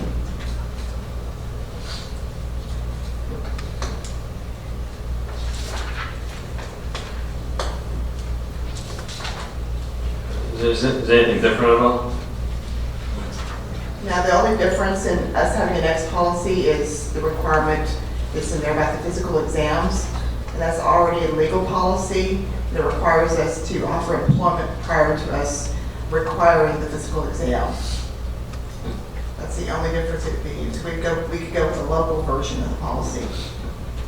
We had that flipped, and that's why it was the next policy. I can't even remember when and why it got in there. So for us, it's kind of an easy decision just to go with the A version, and especially with that, the legals advising us to do so. Correct. That makes sense? Any questions on that? Okay. All right, thanks, Lynn. Next item up is discussion policy FDA local admissions and intra-district transfers, residency verification process and intra-district transfer numbers. Dr. Gibson's going to do this, but just to bring this up, I kind of troll Facebook every so often, and I guess there's a couple websites or Facebook sites dealing with SCUC complaints or SCUC concerned parents, something like that. And a couple months back, I saw some people talking on there about, you know, the budget is tight. Why are we allowing students to go to our schools here? Or why are we giving this huge perk to our teachers to allow them to bring their students here? Things like that. And you know, you're always tempted to respond to that, but then you sit back and you watch the people kind of responding to each other. It's kind of funny to just let them hash it out online for the most part. But it looked like it was a serious enough issue. And then I've talked to some other people since then. And to the extent that I thought that'd be something since we haven't done in quite a while. I guess Dee Dee, you looked at some of this and it looks like it's been 15 years or so since we looked at that policy. But just thought this would be important to bring it to the board. So Dr. Gibson was responsive enough to, you know, take a look at this and just to run through what our admissions policy is, how do we deal with this issue, things along those lines. Dr. Gibson. Yeah, thank you, Mr. Chairman and trustees, and I'll try to be succinct. The FDA local as currently exists, I've included it as a document, and of course you can find it online. And it's the second statement in there for exceptions, a non-resident, well, let me back up, you have to kind of read the first sentence. A non-resident shall not be permitted to attend district schools except as provided below. And there's one about that we use, I think, pretty regularly that happens during the course of the last semester, or during the semester we allow folks to finish, and we feel pretty good about that. That allows parents in transition. It's the next one that we're really talking about tonight per the request from the trustees, a non-resident district employee, which is staff member, and we have a tendency to do what you just did and say teacher, and it's staff. And so there are 159 employees that are involved here that bring 223 as of today. So anyway, that's the one. I'll go ahead and read the other two, actually the other one, our International Backward Program, students participating in that, we allow that also. So that's kind of the policy side of it. Then what we prepared a quick little chart to just show you, and these will be different than those that were talked about earlier, because those were from a year ago, that actually I think were from the year prior, and these are actual today. And not that that matters hugely, but today we have, or yesterday, we have 223 students from 159 employees. We thought it would be good to show the distribution. You know, sometimes you think that maybe read on Facebook that they're all in one classroom and one campus, you know, all 223 or something. We don't really, as far as once they meet the policy requirement, we don't really track them, if you will. And so this was kind of a good exercise just to see how they were distributed out over the district.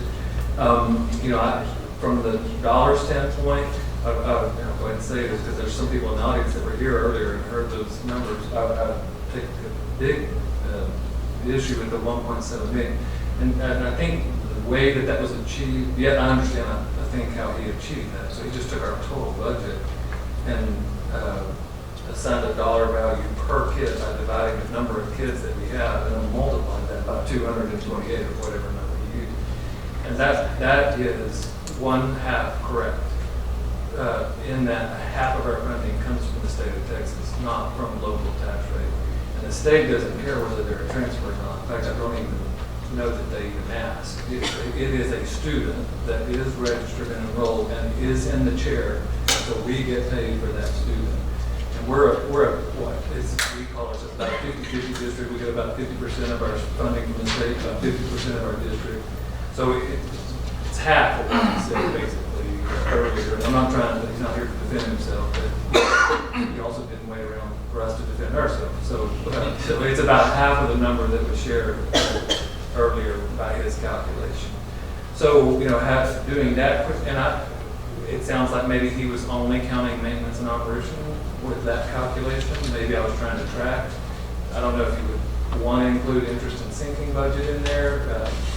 Even if you did include interest and sinking budget, we spent about $9,000 per kid. So you could do 50% of that times the 238 if you wanted to try to quantify what the number is. So let's do that as an assumption. Let's say it's around $1 million a year. That, you know, it's not money that's taken from our budget. It's money that, I guess arguably, we did not get a local house tax, 3 or 4 or 5,000. We did not get that tax. It's not we're settling up with the state at the end of the year. Oh, you have this many transfers, we're deducting $1 million. I don't know. It seems like that's kind of significant to this, and you know, I don't want to beat a dead horse up here. I guess you have to ask yourself, what's the value of it from a staff satisfaction engagement, from a recruiting the very best? Yeah, I would say, you know, $1 million is nothing to sneeze at. I mean, we just look at an EPP where, so I can kind of get, I mean, I can understand why the gentleman said what he said. So I mean, $1 million is $1 million. I would strongly recommend that the board ever consider changing this policy to not allow that you grandfather current staff members. If that makes sense. I would never, just under any circumstance, I think you just shouldn't just pull that away with one board vote. I think you should allow it to, you know, grandfather itself out, because some of those folks were recruited with the intent, or not recruited, but you know, that was part of the discussion. Oh, and I can bring my, yes, you can bring your child. That's part of our board thoughts. I'll leave it at that. That's kind of the short version. We'll see if you all have any questions. Well, I don't have a question, but this is a discussion item, so my discussion point would be that, you know, I think this is a very important part of our perks that we allow our staff to do this. And it's always been that way. I would certainly be hesitant to make any changes at this time, even talking about grandfathering and moving forward with not allowing. I think, you know, I've had people question me when I've been on campuses that, you know, Mr. Pipito, you know, I have a child that, you know, my oldest child went to either Clemens or Steele, whatever the case might be, and now I'm being told that they can't go there because it's a numbers thing. And I said, well, you know, that's probably true, because I think that's the only thing is if you are not a teacher on a particular campus and your child is not going to that campus, then you may be subject to, well, it's just wherever we have a rule, you know. If a teacher is on the campus, then I think they should be allowed to bring their child to that campus. It just makes it easier on everybody. But, you know, we're just in the discussion phase right now, so I don't want to go too far into it. But I'm pretty firm on that. You know, it's just, I think it's important that we move forward and continue doing what we're doing right now. So I don't know if somebody has an issue. Well, you know,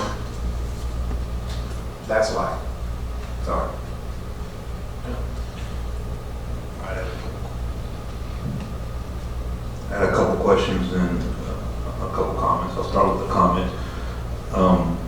Like Gary, I follow the same Facebook pages, and I think I've had the conversation with the same people he has regarding this. And it's always interesting when people bring up concerns, because many times it gives you the opportunity to look at something and make changes, or gives you the opportunity to see if we're doing something right. In this particular case, I think what it does for me is it gives us the ability to reinforce, at least for me, how strongly I support the teachers in this district, how valuable they are to me, and I'm sure the entire board, how this particular perk it is a benefit that we use, one, to show them our appreciation for them, two, to help recruit good teachers into the district. And a couple questions, and I'll finish with a couple more comments. Number one is, I'm assuming just from conversation that I have, that there's quite a majority of school districts in this particular area that do the same thing. Would that be a valid assumption? Yeah, not all do, and I can't remember, and I think we'll follow up with that. I know a very large district close to us does not allow that. While we're talking here, I'll look them up. I think just in my conversation, I think there was 2 that I found out that didn't. Other than that, almost all the rest do allow it. So they could have the same conversation that they may have people that live in our city that have our kids that they're doing the same thing for. So it's the same conversation. But to finish, I guess, looking at almost every job in the civilian side, and in my particular career field, when a police officer is looking for a job, one of the things he looks at is, in addition to the pay, is what are the perks. And for us, it's always, hey, do we get a take-home car? There's always argument, well, how come, we have to pay for taxes or for gas for an officer to have a take-home car? And our argument is always, well, that's a car that's on the road, visibility, deterrence, that car, he's a police officer 24/7, so if something happens, even though he's off, he's still a police officer, he's gonna respond. It's just better overall for everybody to have that situation. There's better wear and tear, or less wear and tear on the car. You have one owner. I know on the civilian side, there's companies that offer daycare, free daycare for their employees. I wish we had free daycare. That'd be great. I'd be rich now from all the kids that I have that I had to put through daycare. So I guess the bottom line for me is, just in reiterating what Mr. Pivito said, is I think that this policy is a wonderful policy. I think it would be beneficial to probably vote on it, just to update it so it's not out of date. I think it needs to stay as is. I think the teachers need to know how much we support them, and this is just another way, as you stated, to employee satisfaction, just to show that we support them 100%, and this is just something that I think we should do to keep on recruiting the best teachers to the district. Thanks, Mr. Griffin. Jerry?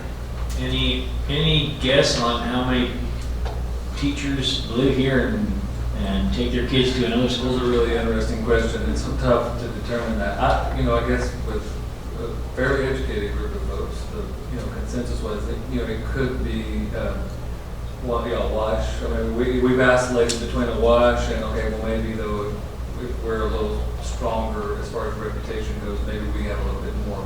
We can all think of a handful anecdotally of it going the other way.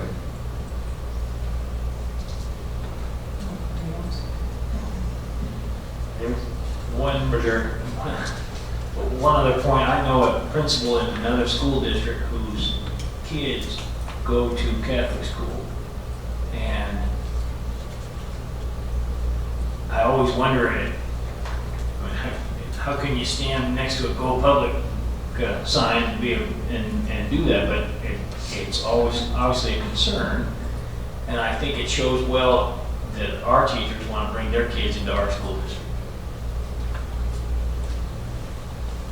I was just going to say that in education as a teacher, there are very few perks. And so this is just one small, and I know not every teacher is going to take advantage of it, but there are many teachers that came to me that saw this was even on the agenda and were concerned about their fellow teachers that it would affect, that they may not even be partaking in it. And that spoke volumes as well to me, that even if they're not taking, and I've heard that discussion as well on that same Facebook site, that not everybody is partaking in this perk, so why should we offer it to everybody? But there were enough teachers that came to me concerned for their fellow teachers that were concerned about that. And so I wholeheartedly support that. I'll just add, since Mr. Benson that came up earlier, I know he did run for school board last time, and his partner in this was a city councilman from Cibolo, so I'll just kind of play devil's advocate and tell you their side of this whole thing. They just looked at it from why should the taxpayers pay money for someone who legally, as he said, we're not legally obligated to educate them. That was basically the side of the story. Looking on that Facebook page, it seemed like they were the only two advocating for this change, and everybody else jumped on them and said that was ridiculous. And so that's kind of why I stayed out of it. People kind of took control of it by themselves. But that's their main argument. I would just say too,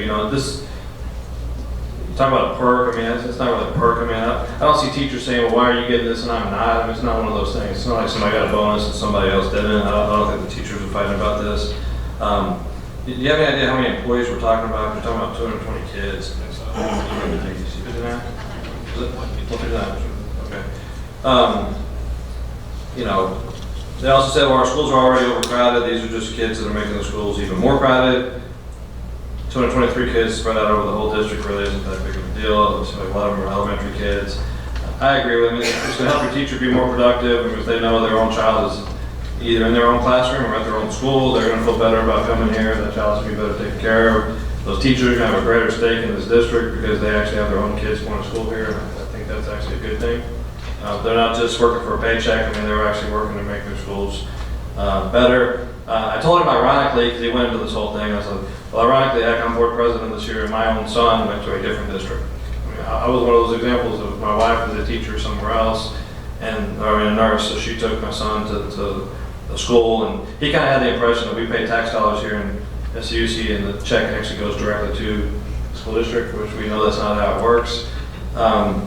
So yeah, I told him, I think at the end of the day, you're probably going to end up with a wash anyways, that we probably have plenty of teachers that live in our district and teach somewhere else, and they take their kids elsewhere. That probably just goes without saying, so it's a wash. And he said, well, heck, let them worry about it. Why should we spend the money? You know, so I do think most other districts around here, I think Northside may not, and Northeast may not. I don't know, but what I understand, most everybody else is doing it. So, yeah. Everybody's current policy around this, around those schools. Yeah, so again, I kind of went through all that with him, and it kind of lessened his. I mean, he was really adamant about it to start with, and kind of very mad and irate almost about it to start with. But I think after we talked about it factually, he wasn't as upset about it. And yeah, I think at the end of the day, it's a good thing for our teachers. I think it shows that we do have pride in our own school district, and it's allowing them that choice. They don't have to bring their students here. It allows them that choice, and I don't see any harm or foul in it, quite honestly. And using that same conversation that I had with them, I'll relay one of the examples that I used when I met with them also is, I pay tax dollars in this city like most of us do, and it would be really nice to have a police officer sit out in front of my yard sometimes and just to make sure my house is safe. But unfortunately, that's not happening because people who travel in 35 who pay no taxes to our city get in accidents. And unfortunately, our tax dollars have to require police and fire and EMS to go respond to people who don't live in our city because we want to make sure they're safe because that's what public safety does. But they don't pay any taxes to our city. They pay taxes to wherever they live. And I gave them, and I can go on with numerous other examples where as a government entity, taxes are collected and those services are provided to people who may or may not live in the area. This is just another one, and just to reinforce my previous comment, I can't say enough how much I support the teachers, and this is just a small perk just to show them our appreciation, and I think it needs to go to vote next month to just to reinforce our solidarity and how much we support the teachers. Another issue you brought up was just that, so if a teacher brings his or her child into our district, then that teacher can pick and choose which school they attend, whereas heck, people that live here don't get that option. So the taxpayers don't get to decide which school their kids go to, but teachers do. But it's an assumption of mine, but I'm assuming most teachers would have their children go to their school, wherever they happen to be. I keep saying teachers, so staff members as well. Again, we're not dealing with a whole lot of kids here, but then I assume once they started, they would stay in that same attendance pattern, I would think. That just kind of makes sense. But any thoughts on that? The complaint was that why do they get choice in a sense and the taxpayer residents don't? Right. The benefit, I think generally speaking, was just like the one you shared with your child, that the convenience of it going to the campus that they're working at, and that's generally where this starts. Now, we do have that outlined in our administrative regulation, and that's the kind of stuff that we're constantly reviewing. I guess for us, as long as we see this real even distribution out amongst campuses and not a real heavy concentration in one place where we can do like almost a 1-to-1 ratio point to that, then we're going to try to just keep it as free choice as possible, just to continue the benefit aspect of it. Having said that, you have some relatively big numbers at Watson Haskell for some reason. I don't know if that's. Well, one of the things that you just asked about, Mr. Edmond, in the sense that if we have someone coming outside the district like that, there are some stipulations that they will attend the school that has the space capability closest to their place of employment. So they don't, it's not carte blanche that I want to just, and that's something that we've cleaned up over the last few years to better alignment, more effectiveness and efficiency, is to provide that. That way it's also consistent from anybody coming in. It's not just picking the school they want, but it is an administrative decision for that school closest to their place of employment that has the capacity and the space availability for the students. All right, so just, any board member have any problem with the way it's currently worded or conceptually going forward with this and just reaffirming it at a future board meeting? Anybody see anything make a change? Okay. The other part of this, we haven't talked so much about it, but it was kind of a conversation of, and I've heard this anecdotally many times over the years, but just, I know those kids don't live here, you know, they live over in Judson or somewhere, and mama drops them off at great grandma's house or something, or their friend's house or something, and then they go to our schools, and you know, I know this can happen no matter where you are. So just to what extent, I mean, it's just some questions there. I mean, who do we have that monitors that? How effective are we in actually getting them to prove that they do have a residence? I mean, just talk a little bit about how we ensure that the children actually do reside in our district. They do proof every year. Okay, so just For residency every year, when they have to bring in proof of residence. And first we just used to do it, oh no, I'm sorry. Yeah. Even at the high school level. All right, We used to only do it at the beginning, and now we do it every year. I have to prove residency. And it has to be a current bill. There's no old bills or anything like that. It has to be utility. Yeah, so just kind of elaborate on how, do we have an in-house process to ensure that students do reside in our district? And I know in the past we've had a truancy officer type that would drive around, you know, make sure children actually just go to that house and live there and things like that. I mean, how do we ensure this process is valid for the most part? We can do the same thing with our school resource officers. We probably don't, truancy is another thing. So we can still go, and actually the laws have changed on truancy and it's been decriminalized. We probably don't do as much of that as we used to. So there's that issue. If it's UIL eligibility that I hear maybe a little bit in your question, you know, one of the reasons that we're looking at the addition of the athletic director is because, quite frankly, the athletic director and the fine arts director become, and the director of secondary education, become another tier of double checking, especially where eligibility comes into play. Because the last thing we want with all the wins that we get is to go forfeit a string of wins, you know, because if we lost a lot, it wouldn't be that big a deal, you know, because we would have nothing to forfeit. We have a lot riding every year on doing it right. And so those three positions, though, to your question specifically addressing UIL would be like another tier to just double check to make sure. Yeah, I mean, it's kind of a tough thing, but I mean, again, I'm just telling you, I know all of us have probably heard the same thing. Every so often I hear about, I just know so-and-so doesn't live in the district, and they go to our schools. I mean, that happens, it really does. I generally just tell them that they're good, it's the wrong thing if they don't report that to the proper administrator immediately. And that they're being unethical, and they're potentially hurting kids if they don't report it immediately. Okay, so what do we do about something like that? I mean, we investigate. Investigate and work with UIL to make sure that the students are eligible. Sometimes we'll have that contact directly to the UIL, and they'll contact us to investigate that. And so there is that report back to them. Transfers and different things go through processes before the year begins to determine eligibility. And so there's a whole system and series that align with that to ensure that and that's something that's clearly outlined in all of our forms too, in our policies in regards to intra or inter-district transfers, is that there are UIL eligibility requirements that apply regardless of all of those. And I don't see it on here, but I think state law is that if some child gets a certain amount of before or after school care from grandma or grandpa or somebody, then they're legally entitled to go to our district as well, right?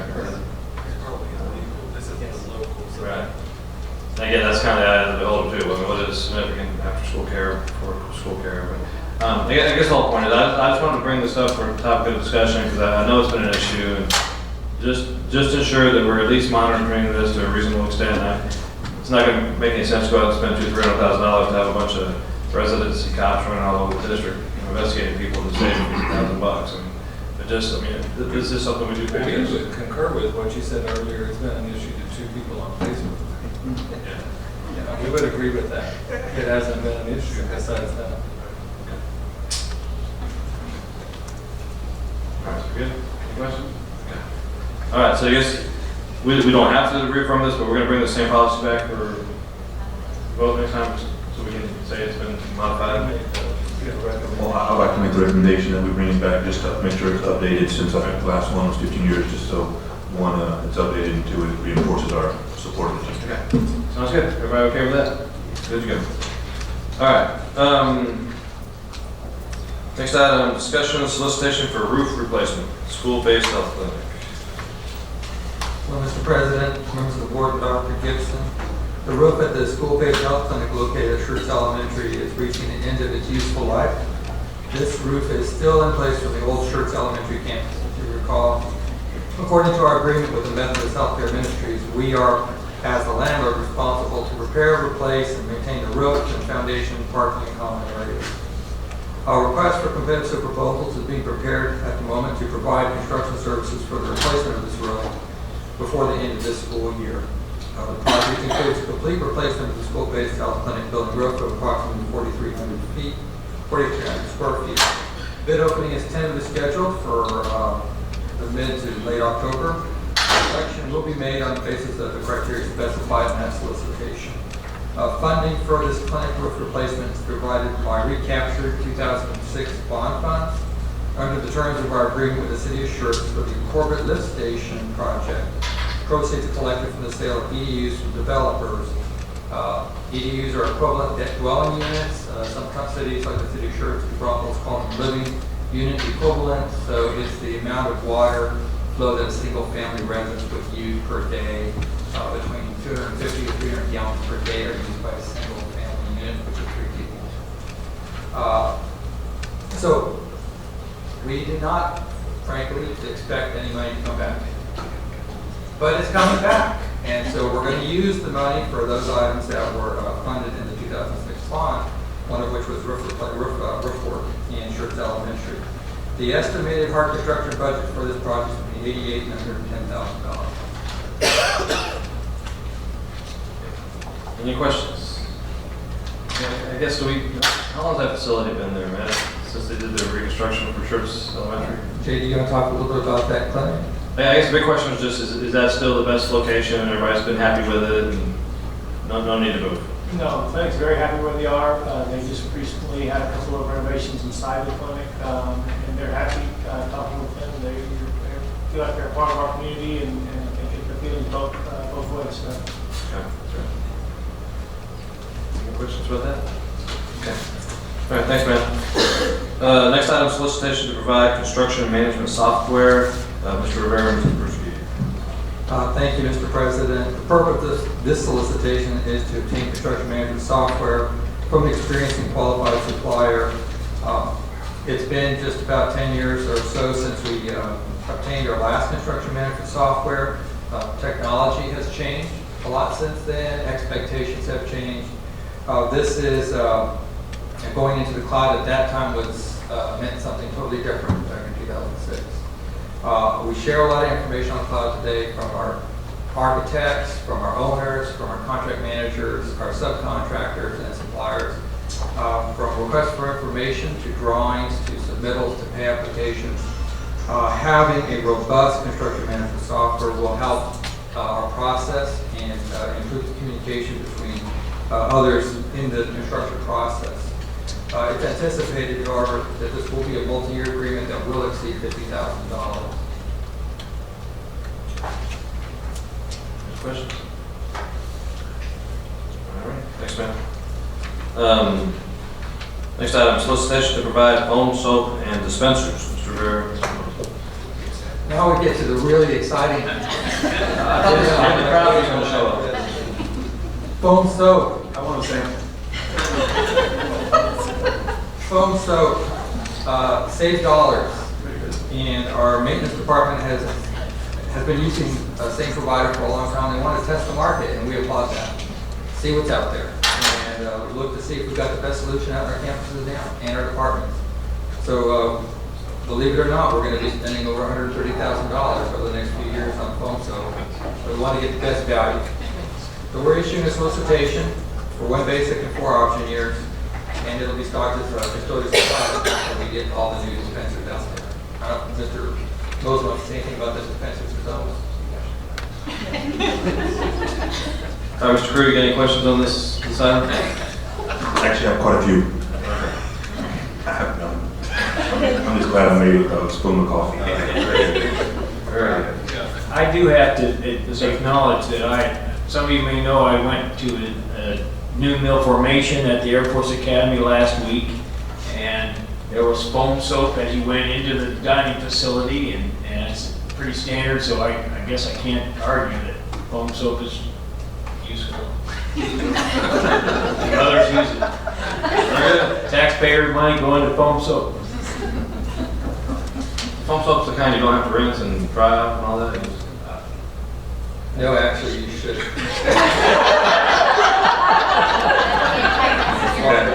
That explains a lot. We'll leave it at that. All right, any other questions? Thanks, Matt. All right. I mean, where else can you go get this kind of information? I was impressed with the 250 or 300 to 300 gallons per house or whatever. And now we're getting foam soap information. Oh, Mr. President, I almost forgot. Sir. I mentioned this to Mr. Pruski. Just on the cost from the AD contract, which we negotiated, we're paying 5.25% for the original campus. We're paying 4.44% for the template prototype campus. So if you had a $30 million art construction project, you're saving $255,000 just on the design fees alone, which is just the tip of the iceberg. There's a lot more underneath that iceberg, as we saw, of transaction costs and time savings and value added. Very good. Thank you very much, man. All right, item number 11, discussion, board consideration and consensus on discussion items eligible for action under consent agenda, just for the members of the public that are still here. The way we do this, we have discussion items 1 month, and we kind of sometimes beat these things to death, as you can see. And then we'll actually take action on them at a following month meeting if that's appropriate under the circumstances. So that's why you're not seeing us take any action tonight on any of these items here. So if I'm reading it correctly, the ones we're going to need to put on the consent agenda for next month would be 5, 6, 7, 8, 9, and 10. Is that all right? Do you want 7? Yeah, put 7. Everyone okay with that? All right. So we'll move on to the consent agenda items. And again, these are items that we're not just voting on tonight. We actually did discuss. Mr. Chairman, if I may, on page 75, page 74 and 75 was a copy and paste. And so Mr. Perkins, when he reviewed the board, pointed out that on page 75 it should say Clemens High School. We had done a copy and paste and we didn't transfer it over, so thank you for that catch. Page 75 should not say Rose Garden, it should say Clemens High School. I wanted to point that out before the motion. Everyone get that? So let me so next month we're going to have as action items 5, 6, 7, 8, and 9. 10. 10. Okay. Yes. All right. Good. Okay. All right, so these are consent agenda items, again, things that we either do every month, so we don't discuss them, but the board does have an opportunity to review those ahead of time, or things that we did discuss in the previous board meeting. I've got a request from Mr. Reisbeck to pull item number 11. That's the TEA maximum class size exception waiver. And would any board member like to pull any other item? Seeing none, do we have a motion on the consent agenda items?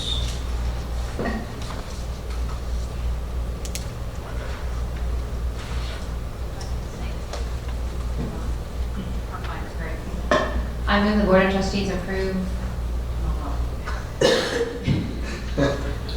the consent agenda items as presented, except for number 11. That's fine. And please note that we're going to amend page 75 to indicate that we're dealing with Clemens High School. We have a motion. Do we have a second? I second. All those in favor, raise your right hand. Any opposed? Same sign. Okay, motion passes unanimously. All right, so item number 11 has been pulled for individual consideration, and that deals with TEA maximum class size exception to waiver. Page 85. And, well, we can give the background. And I understand, the trustee pulled it, just because she had a couple questions on it. Yeah, no, and I know we're gonna vote. I just wanted to pull it. Just one thing is I noticed that we do have one first grade, and usually we try to keep that to second, third, and fourth, correct? That's correct. That first grade, there's one, we have to report it by classroom now instead of by overall at the grade level. And there is one classroom that's sitting at 23, so it's over the 22 to 1. But their overall ratio in those first grade classrooms are below the 22 to 1 as a grade level. So sometimes the principal and the teachers make a decision to have an extra child in the class for maybe it's the best classroom for that child or things like that. But there is just one at that grade level. But the overall ratio is still below the 22 to 1 in that grade level. We might want to explain to some people that what that waiver, I don't know, in case anybody's out there, maybe not anything that we're talking about. So, but we're supposed to be 22 to 1, K through 4 by the state. But we have to apply for a waiver if we go just one child in one class above that. That's correct. Okay. So my second thing, I'm pulling it, was just, I noticed that there's 7 second grade classrooms in there, and I know it could just be 23 kids in 7 of the second grade classrooms. Just something I was going to ask to consider for next year's funding when we all plan, is if we could consider changing it to 22 to 1 in second grade. And the main reason is because what we talked about earlier is on that dashboard, one of our goals is them to be 90% reading by second grade and eventually, and I just know that one or two more little bodies in that room makes it a little bit hard. So I just know, not for this year, obviously, but for in future years, and so y'all are so good about planning out, if that could be just a cost run on what it would be with a waiver and without and I know it's hard without the demographer, with the demographer. No, we'll be able to project it. We'll feel pretty good about the number we can give you. And those are usually embedded in the budget parameter memo, as you noted, and I appreciate you. We can give you that probably in the next few months, and then we'll start that discussion of the budget parameter memo, and then we can just show like an A and a B underneath that of what it would be, the cost would be for, and the cost would be with or without. That's correct. I could look at it just based on second grade numbers today. And then typically the demographer by campus, by grade level gives us, usually January we get that information from the demographer, so I can actually look at that based on a 22 or a 24. So Linda, what I would recommend for us is to go ahead and just put together an assumption just to study and look at based on this year. I appreciate what you said about next year, because it's, it's really something we should consider because we start there from our baseline, so we'll just use an assumption of this year just to demonstrate what it would have cost and we can get that out. Just because I know that's on our dashboard, it's one of our highly, and I just think the smaller number in that class, the more, that teacher can work with those kids. I know in some other people that have not been in a classroom full of 24 second graders would think that maybe 2 kids, but 2 kids does make a difference to those teachers. Yeah, it's no problem actually, and I would hate to bust everybody's bubble about all these fancy words for budget planning. Our budget is based on our projected revenue, plain and simple. And so it's just, that's a pre-decided number, and then it's just a matter of making choices. What do you want to fund from that number? And it's not, anybody that says budget planning is fancier than that, just trying to sell a book on fancy budget planning. Because it's really about what your revenue is going to be. And surprise, surprise, that's our revenue projection is what the budget we bring into the board every year, because the board says bring about the budget. So to your point, that'll just be one of the factors in there. What is that, I'm assuming everybody around here, we intend to spend our entire revenue in 17, 18. I'm guessing, Francisco, you giving any back, or you got the car? Okay, everybody's going to, so it'll be a matter of just give and take. But again, Mr. Isaac, I appreciate the opportunity to do it well in advance. We can show you some choices. Okay, so anything else? So we just need a motion on that item. I move that the Board of Trustees approve the TDA maximum class size exception waiver request for the 2016-2017 year as presented. I second. Motion and second. All those in favor, raise your right hand. Any opposed, same sign. Okay, motion passes unanimously. Let's go ahead and wrap up with the action items. The first one is request for board approval, contract for election services with Bear County Elections Department for the November 2016 bond election. Yeah, page 157 and several thereafter just outline where we are with Bear County with respect to the election. All this is pretty standard operating procedure. Generally speaking, they give us an amount that they project this to be. We pay them, and then at the end of the year, they finalize everything, the final cost, and we settle up at the end of the year. So all tonight's doing is based on all the mathematical calculations they had in there for our percentage of the election. I didn't go to the document, but 13 and change, it seems like 13,000 and change is what we're asking the board to approve based on their projection. Then, does the board act if we square up later if we owe money or not owe money, or is it just become a settled out year to year? Bear County always waits until summer after the May election, and then they will bill any outstanding, anything that any overage from that 13,000 to us at that time. They just do that at one billing cycle to include all the entities for the election cycles. Right, and I guess I'm bringing, that's correct, and that's a really good point. I'm kind of including that, and but that's the physical impact's not the real issue, and that is the contract itself. I just kind of shared that. It's a really good point. Any questions on this item? Just out of curiosity, where do they do early voting for Bear County? Early voting is any site in Bear County. You're eligible to do early voting at. So if you live in Bear County, you wouldn't do early voting down here at the Guadalupe County Elections Office, right? That seems You'll right. be able to for Bear County at Guadalupe. Just out of curiosity. So, all right, do we have a motion on this item?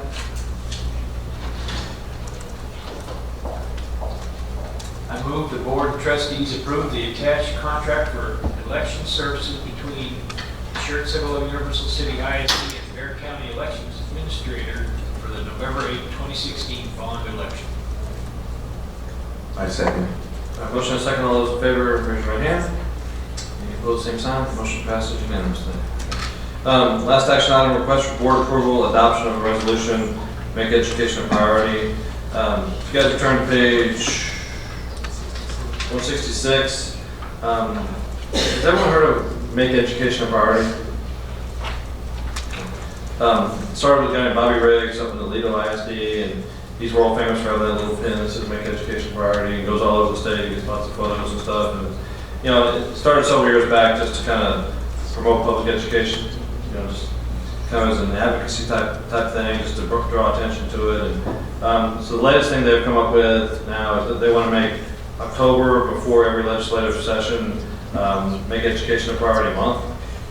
And primary, again, what's the goal of that is to just kind of get the public school attention out there into the public, so to speak, and then also use it as a month to actively ask public officials to come to our district and look around and just see the things that we do. So there's a resolution on page 168, and essentially what they're going to do with this, they're just going to add our school district to the list of all the others that they've had that are approving this, so then they can take it to the legislature, showing how we're all in support of these things. So, anyone have any questions about that? Yes. Do you have a motion on this item? I move that the Board of Trustees adopt the attached resolution in support of School Priority Month. I second. All right, motion and second. All those in favor, raise your right hand. Any opposed? Okay. Motion passes unanimously. We're going to need to do closed session. We have the standard, a few hires, I believe, you have a few, the standard, and then one other quick item. And then actually afterwards, Mr. Chairman, we had talked about the preparations for the TASB, and so I'm going to ask this, if the board does not need anybody sitting there other than Dr. Edwards.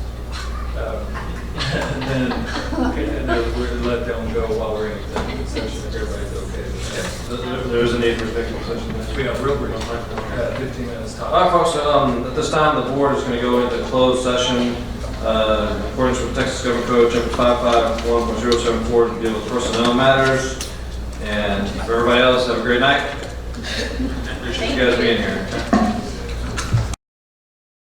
At 8:48 p.m., and we strictly discussed those items on the agenda while we were in closed session. We do have a couple action items now to cover, actually just one action item. Dealing with the employment of contractual personnel. Linda? Yes, the positions on the employment list as presented are replacing and filling new budgeted positions for the 16-17 school year and will be funded from the general operating budget. Do we have a motion? I move the Board of Trustees approve the employment list as presented of contractual personnel for 2016-2017 school year as presented. I second that motion. Okay, we have a motion and a second. All those in favor, raise your right hand. Any opposed? Motion passes unanimously. Thank you very much. All right, a couple other items here. Discussion and review of board operating procedures and discussion regarding possible revisions. So, if you guys can turn to page 172 of your packet. All right, the first thing I should ask, Dee, do you know, I should know this, but is it actually in our policy that we should review this on an annual basis? No, it's just in the board operating procedure. Okay, this is a part of our procedures, okay. All right, so admittedly, you know, if you look through page 173 through 193, these are our board operating procedures, okay?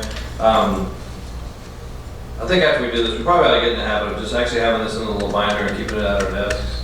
We're doing the board meeting, quite honestly. You know, this is local control at its finest. This is how we operate. This is how we do things as a school board. It's something that we should know inside and out. But what we decided to do is on an annual basis, at least read through it. That way we're all familiar with it.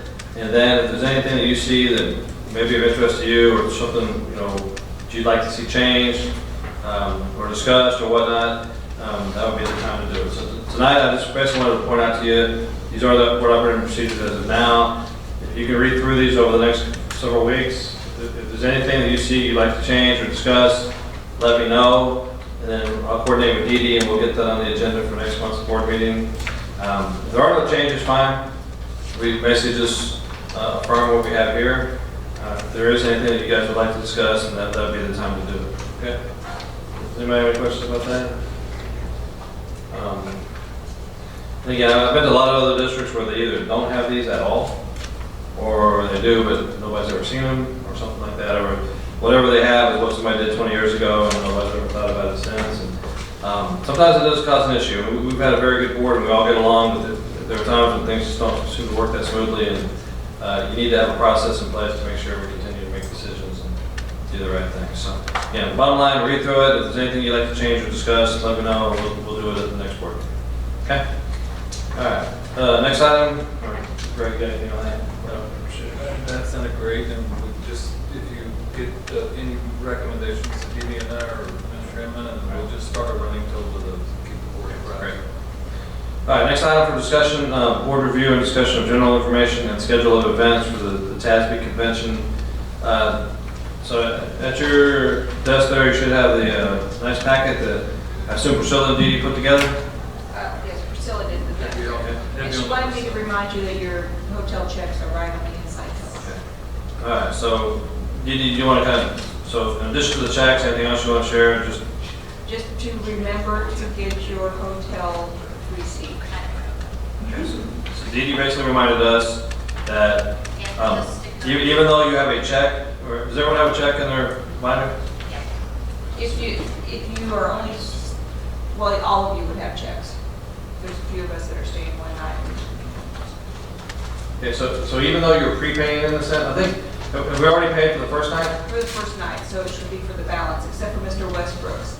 And that was because you were moved to the host hotel. Wow.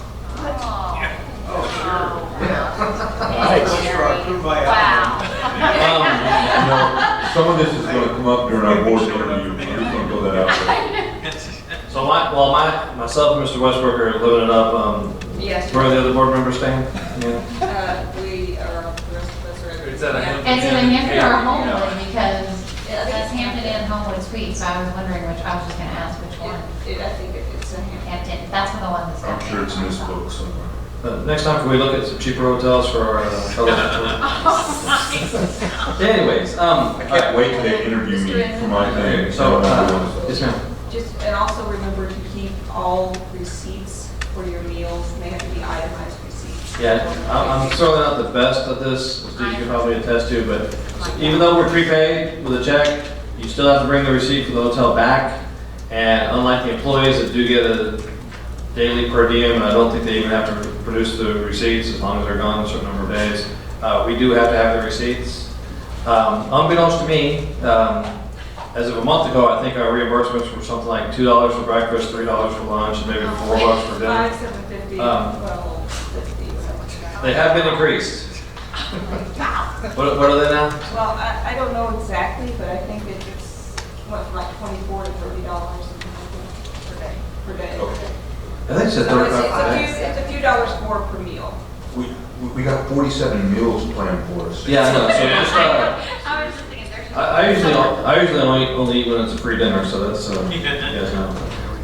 We've heard that. Okay, so just we're going to talk a little bit about our interview in a second here, but just the TASB convention itself. I mean, 3 of you guys have not been. It's a huge undertaking. It's thousands of people there. I mean, this is all school board members across the state as well as administrators.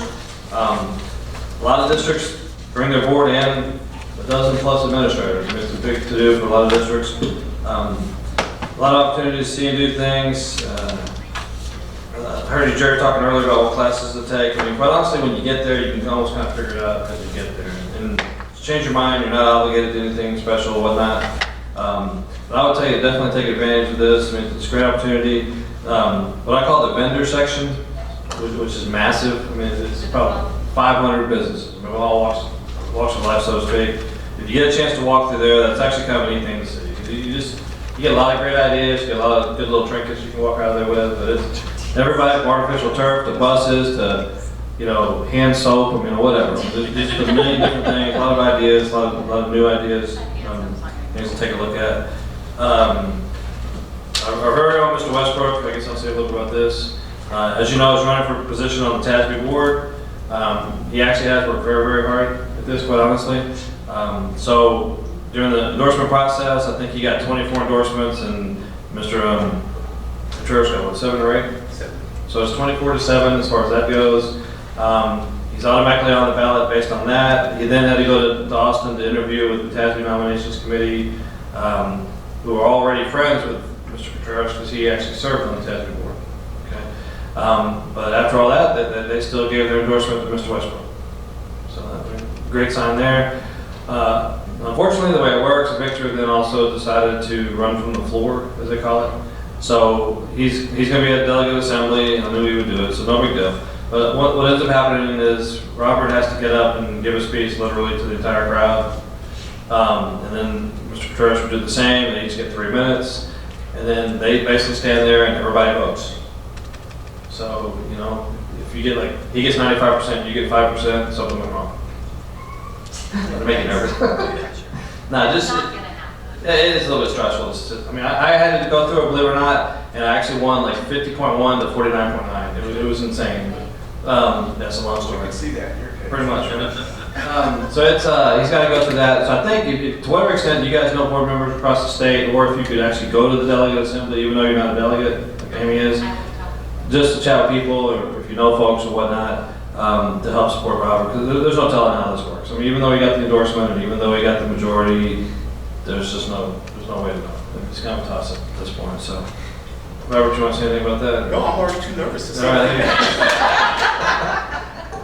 Well, you know how Victor just reads the script, so you just got to get up there and be funny or something. And Robert's role is awesome, so I saw it yesterday. Good luck to you. We'll be there supporting you no matter what happens. There is one question about our interview. Are we going to discuss it now? Dave, let me ask you a question. The check says Richmond Avenue. It's actually on McKinney downtown, isn't it? Isn't the hotel on McKinney? Not sure. Rusk and, I will have to look it up. It's the one that's 3 blocks from the. yeah, that's the way. It's on Rusk. Yeah. And that Okay. does not say Rusk. No, it says Richmond. That may be the home office or something for their. I think the home office may not be at that. Right, hotel. exactly. That happens. They own multiple. The hotel is actually on Rusk. Okay. Rusk and something. Don't use that. Yeah, don't use Richmond. It's on Rusk.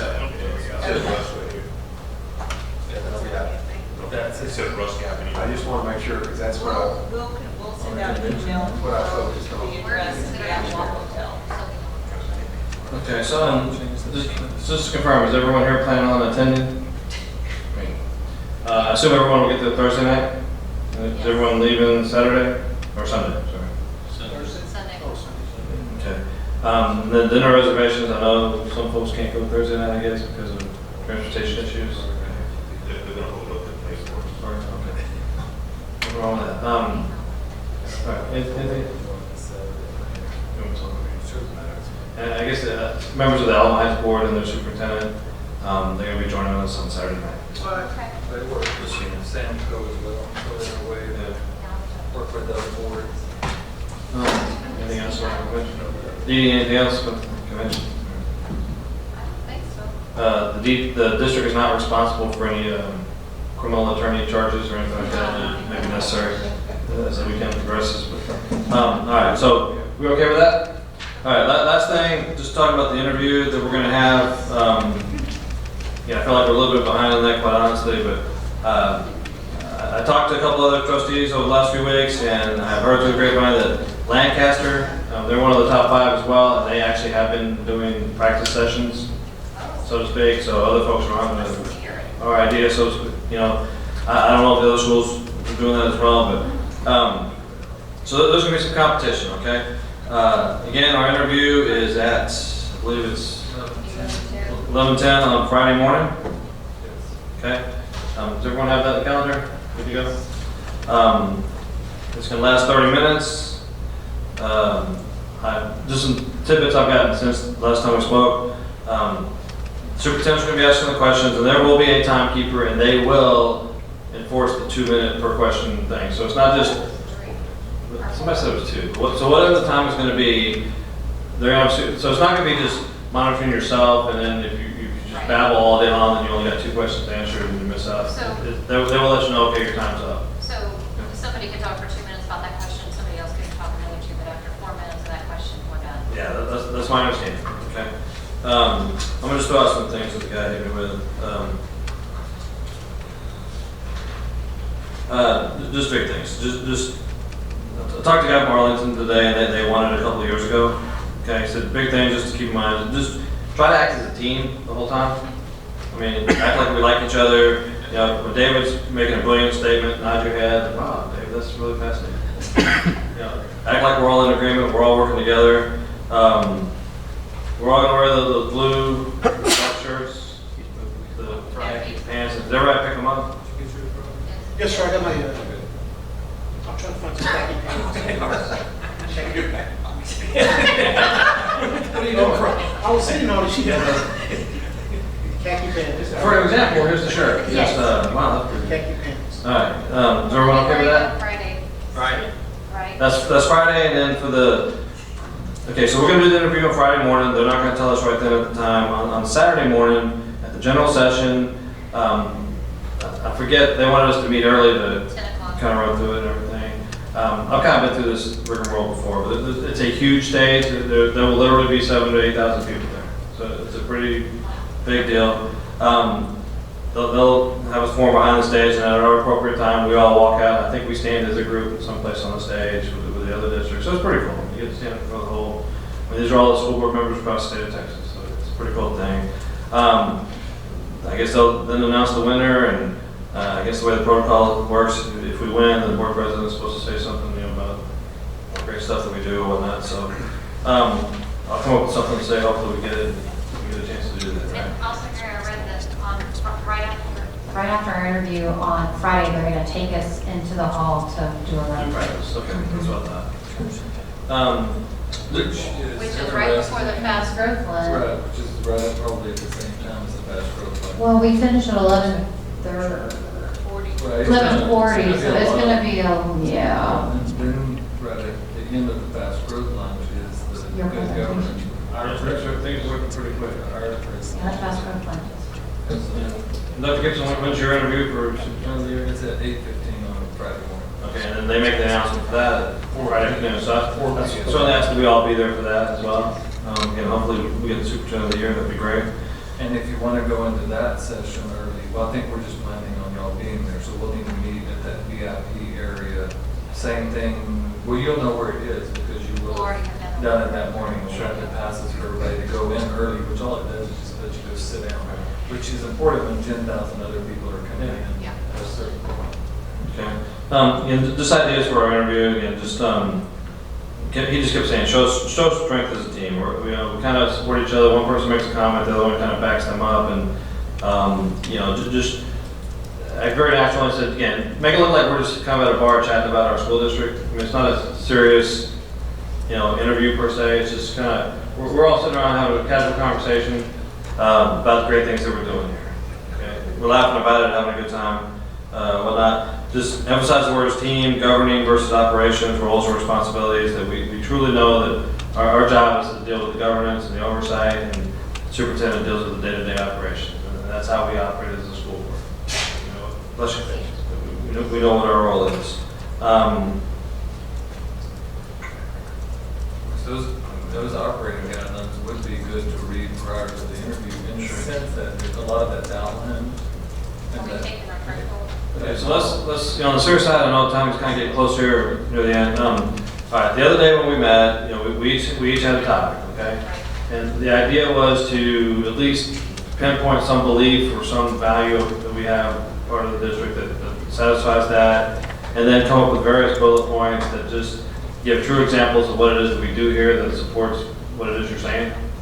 I talked to Mark today, and we kind of talked a little bit about it. He wasn't able to make it here tonight, obviously, but I'm kind of giving him the big picture.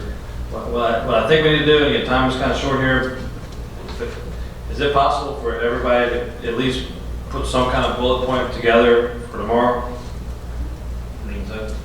Then Dee, we'll just have to coordinate somehow. I'd like to see us end up with a 2 to 3 page paper that just time where we're going to meet, what we're doing, constant bullet points, and then just kind of a cheat sheet for all of us so that we all know what each other's roles are. So for some reason I just go brain dead and I forget what I'm supposed to say. Somebody kind of jumps in and vice versa. And we all kind of know what the script is. Yeah, I sent some bullet points in right after our meeting the other night because I thought that's what we were supposed to do. I know mine, I just had to send it in. Time's kind of got I was away. just waiting. Yeah. Okay. Yeah, just send it to me. Okay. So do you have what I sent you? Because Did you send it to me or to Priscilla? yes. The bullet points? You sent it to Priscilla and I resent it. Oh, that's right. Because you weren't there. You weren't even. No, I wasn't in That's town. why I sent it. That's Okay. right. I sent it to Greg. Because it was about the governance. You resent it to me? Did I find it? Yeah, I'll ask Priscilla if you Yeah, haven't it was. resent It had bullet points on it about governance and. I think what we're going to do too, again, I hate to come up with a deadline here, but Dr. Gibson also, and I'll work with him about going back through our presentation and just actually putting some meat to this thing too. So we what are some things we truly want to make sure we get out there on the table about how we're doing things. So that way when those questions do pop up, we have something solid to respond to. Again, so the goal will be that each of us has kind of that cheat sheet. We all know what we're saying. Dr. Gibson's got his opening remarks down. So we need to take one of those. I've got that for tomorrow. I'll take 2. Yeah, let's take several of those. And Gary, will you send back out, making sure everybody knows what, and everybody know what we're in charge of? I mean, like, she knows who's governed, I'm educating, yeah. I don't have that right here. Just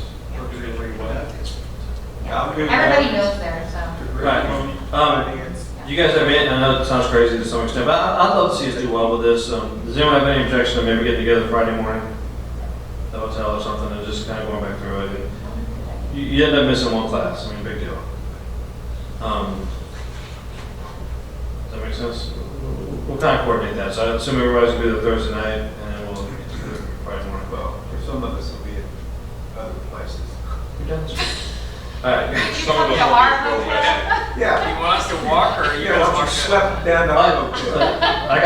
I'll be done with my massage by 7. My massage is over at 7 in the morning, and I'll meet you guys.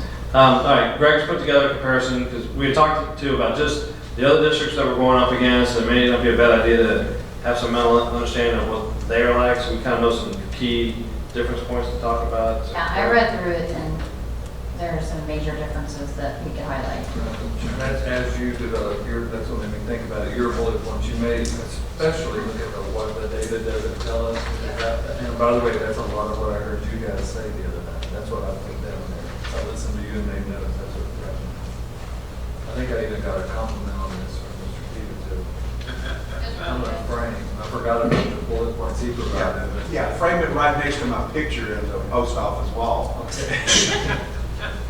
And someone pointed out that Again, just to keep point out, I'll beat this to death, you know, it's, what have we done as a team together in a governance fashion to ensure that all these things are happening? I mean, we're not the ones who are actually making them happen, or that's the administration. We're the ones who are setting the bigger picture, putting the mission and values and all that and priorities in place that then leads to these things. And Once we think about those monitoring, and I'm going to go to an item on the agenda tonight, having that discussion about the scoreboard or the dashboard, or, you know, that's, I don't know, that's critical. I don't know who has that. Well, I guess it depends on what it is on the scorecard that it's on some of that too. There's a lot of the problem there. Well, that's true. So is there a strategic vision or a, so that, I don't know where that needs to get worked down. Strategic our vision? Well, no, it's just really significant what this board did tonight. When we had that discussion about how you guys are going to monitor those 6 power indicators. Yeah, that's really important. That just doesn't happen much. That's important, but is there a way to find out the actual interviewers? We think it's very important, but. Who's on the panel? They think it's They're very super important. intense. I've actually looked at another, you may know, the superintendent, the one in charge is the superintendent of Cy-Fair in Houston. Because they won board of the year last year, and I guess that's how it works. So he gets to be the superintendent this time, but. You know him or her? I guess I know him well, Mark Henry. He's the reason I ran for TRS board, because he was going off the TRS board. And then Mark actually gets to pick the protocol, he gets to pick. So I guess all I'm saying is that the superintendent from Southwest Fairbanks probably has a lot of large school superintendents on the committee, if I was guessing. Yeah, I see like If I was guessing. Well, that's what I'm So we thinking. don't even Yeah. know who else is on. Sometimes you curtail your answer. Yeah. If Cypress, like if I was going to curtail my answer for you, I would mention Mountain Baldridge, I mentioned professional learning community, because I know you. Right. And so if you know who your audience is, it's easy to create a list of So is there any way we can for find out? Fairbanks. I looked on the TASA website, there's nothing. but- No, we're not supposed to know. I know 3 of them because they just told me and then went oops, but What are they being? The secret. All right, so, well, okay, so between now and then, Greg and I and Dee Dee will get together, we'll fine tune the three But we're pages. still sending our bullet points. Yeah, send those to Dee Dee, and we'll get on you if you don't, and I'm sorry for the late, kind of cramming here to get this thing done. But, and then we'll talk about meeting on Friday morning at the hotel to just kind of run through it some more, talk it through, and we'll work that out. Basically, we're meeting at y'all's hotel. Probably our hotel, and then from there we'll go over to the interview. I mean, the interview's 30 minutes, so it won't take that long. So we'll be okay. Yeah. All right. Any further questions? Any other items on this? So if I win, do we all get to stay in the same hotel? Yeah, we got a lot at stake this now. Gary, I have a question. Oh, we do? Where? Yes, No we pressure are. on We you, got Robert. it. VIP reservations early, it's really important. I got to win. Saturday, oh, yes. For the big Remember, ones? I've been told what to wear since I was 18 years old. Okay. So I need to know what. Well, I think they I'll can send send. you an email. Yeah, would you? Personally, I think I originally said let's just wear the same stuff we're on Friday, but somehow I was told that doesn't work. But everybody said wear a suit or something along those lines on Saturday. I can show you Is a that fair enough? picture of them on the stage last year. Oh, yes. Yeah, from what I gathered, what I read, we actually get our pictures taken after the interviews. We do. So Yes, I read I that. thought it'd be cooler if we had our, district shirts on with the photos. I think we're gonna take it that they were interviewed. Right. So we'll be in the blue shirts. Okay. Even the ladies. So that's okay for the interview and so on. Correct. And then Saturday will just be a business suit or something. Everybody good on that? Yeah, All right. Anything else? Oh. Any future items we need to talk about or things coming up? Anybody talk about Calendar? Yeah. You know, yeah. You have a good go? Yeah. You good? I can do it, or we don't need to. Yeah, go ahead. Go ahead. No, I don't know. I'm okay with that. It's good. October 22nd, Education Foundation Casino Night, Schertz Civic Center. Be there or be square. $60 a person. If you're a staff member, you get in, buy one, get one in, buy one, get one free. And days? Military is $40, October 22nd, casino night at the Schertz Civic Center. Is there a live auction? There is a silent auction, and then they also have a large prize, which is usually like a $500 travel voucher, which I used to go to New York City a couple years ago. I won. It's wonderful. $500 won't get you to New York City, but it pays for a lot. Anyway, we have TASB this week, Schertz-Cibolo City Council at 6:30 on the 27th of September, and then on the 4th of October, City of Universal City, 6:30 p.m. On the 11th of October, 10:30 a.m. Tri-County Chambers, 6 p.m. Schertz City Council, 6:30 p.m. Cibolo City Council. Thursday, the 13th of October, Selma City Council. On the 18th of October, we have Schertz Chamber, 11:30 a.m. at the Civic Center on Schertz. And we have our regular board meeting that night at 6 p.m. And we'll be celebrating that we have the Superintendent of the Year and the School Board of the Year. And a delegate who can get us into the main hotel, because obviously our board president doesn't have enough weight to do that. Yeah. Well, I gotta wait. 6:30, you got to wait, yeah. Cibolo City Council, 6:30 p.m. October 25th, and going November 1st, 6:30 p.m. City of Universal City. That's all I have. Thank you. Good job. Any questions on that? Yeah, I think for the Education Foundation, I signed up with the city of San Antonio, had people come out and speak and sort of register for that United Way charitable campaign. Like a week before, y'all sent something out, I don't think it was you or Priscilla.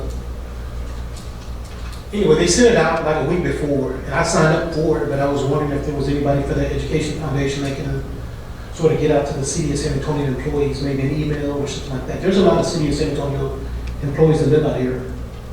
And I don't think they always know that that's in a charitable campaign. Right, yeah. Like a combined federal campaign. Exactly. And so, And what is the foundation email list? What list do they have? Mostly vendors are on It's there. not- it's not- Mostly vendors and school board members, I think, are on there. But Employees, I mean, do we market it to them too? Well, That's that- Education Foundation's business, but. No, actually, this year, there's a big market directly to the employees. They've changed the whole casino amount format to target our typical age demographic as teachers. They're kicking it off next week, and they're going to every campus to put up posters this next week. So that's why they're offering a 2-for-1 for the staff members. They'll be at the game tomorrow and on the 7th. We have the website is up and running now. It's SCUCISDfoundation.org, and there's a link on there to purchase tickets, and there's also a link on there to sponsor something. And that also applies to the golf tournament tomorrow. So there's not the information, the dates on there for the golf tournament, but the information on the sponsor and all that stuff's not there yet. The SCUCISDfoundation.org is the website, so check it out. But anyway, that's coming up. Anything further? And the foundation, we do a lot. Actually, we spent more on grants last year for teachers than we actually brought in fundraising. But we have a little bit of cash aside. So anyway, thank you. Okay. If there's nothing further, we are adjourned at 9:17 p.m.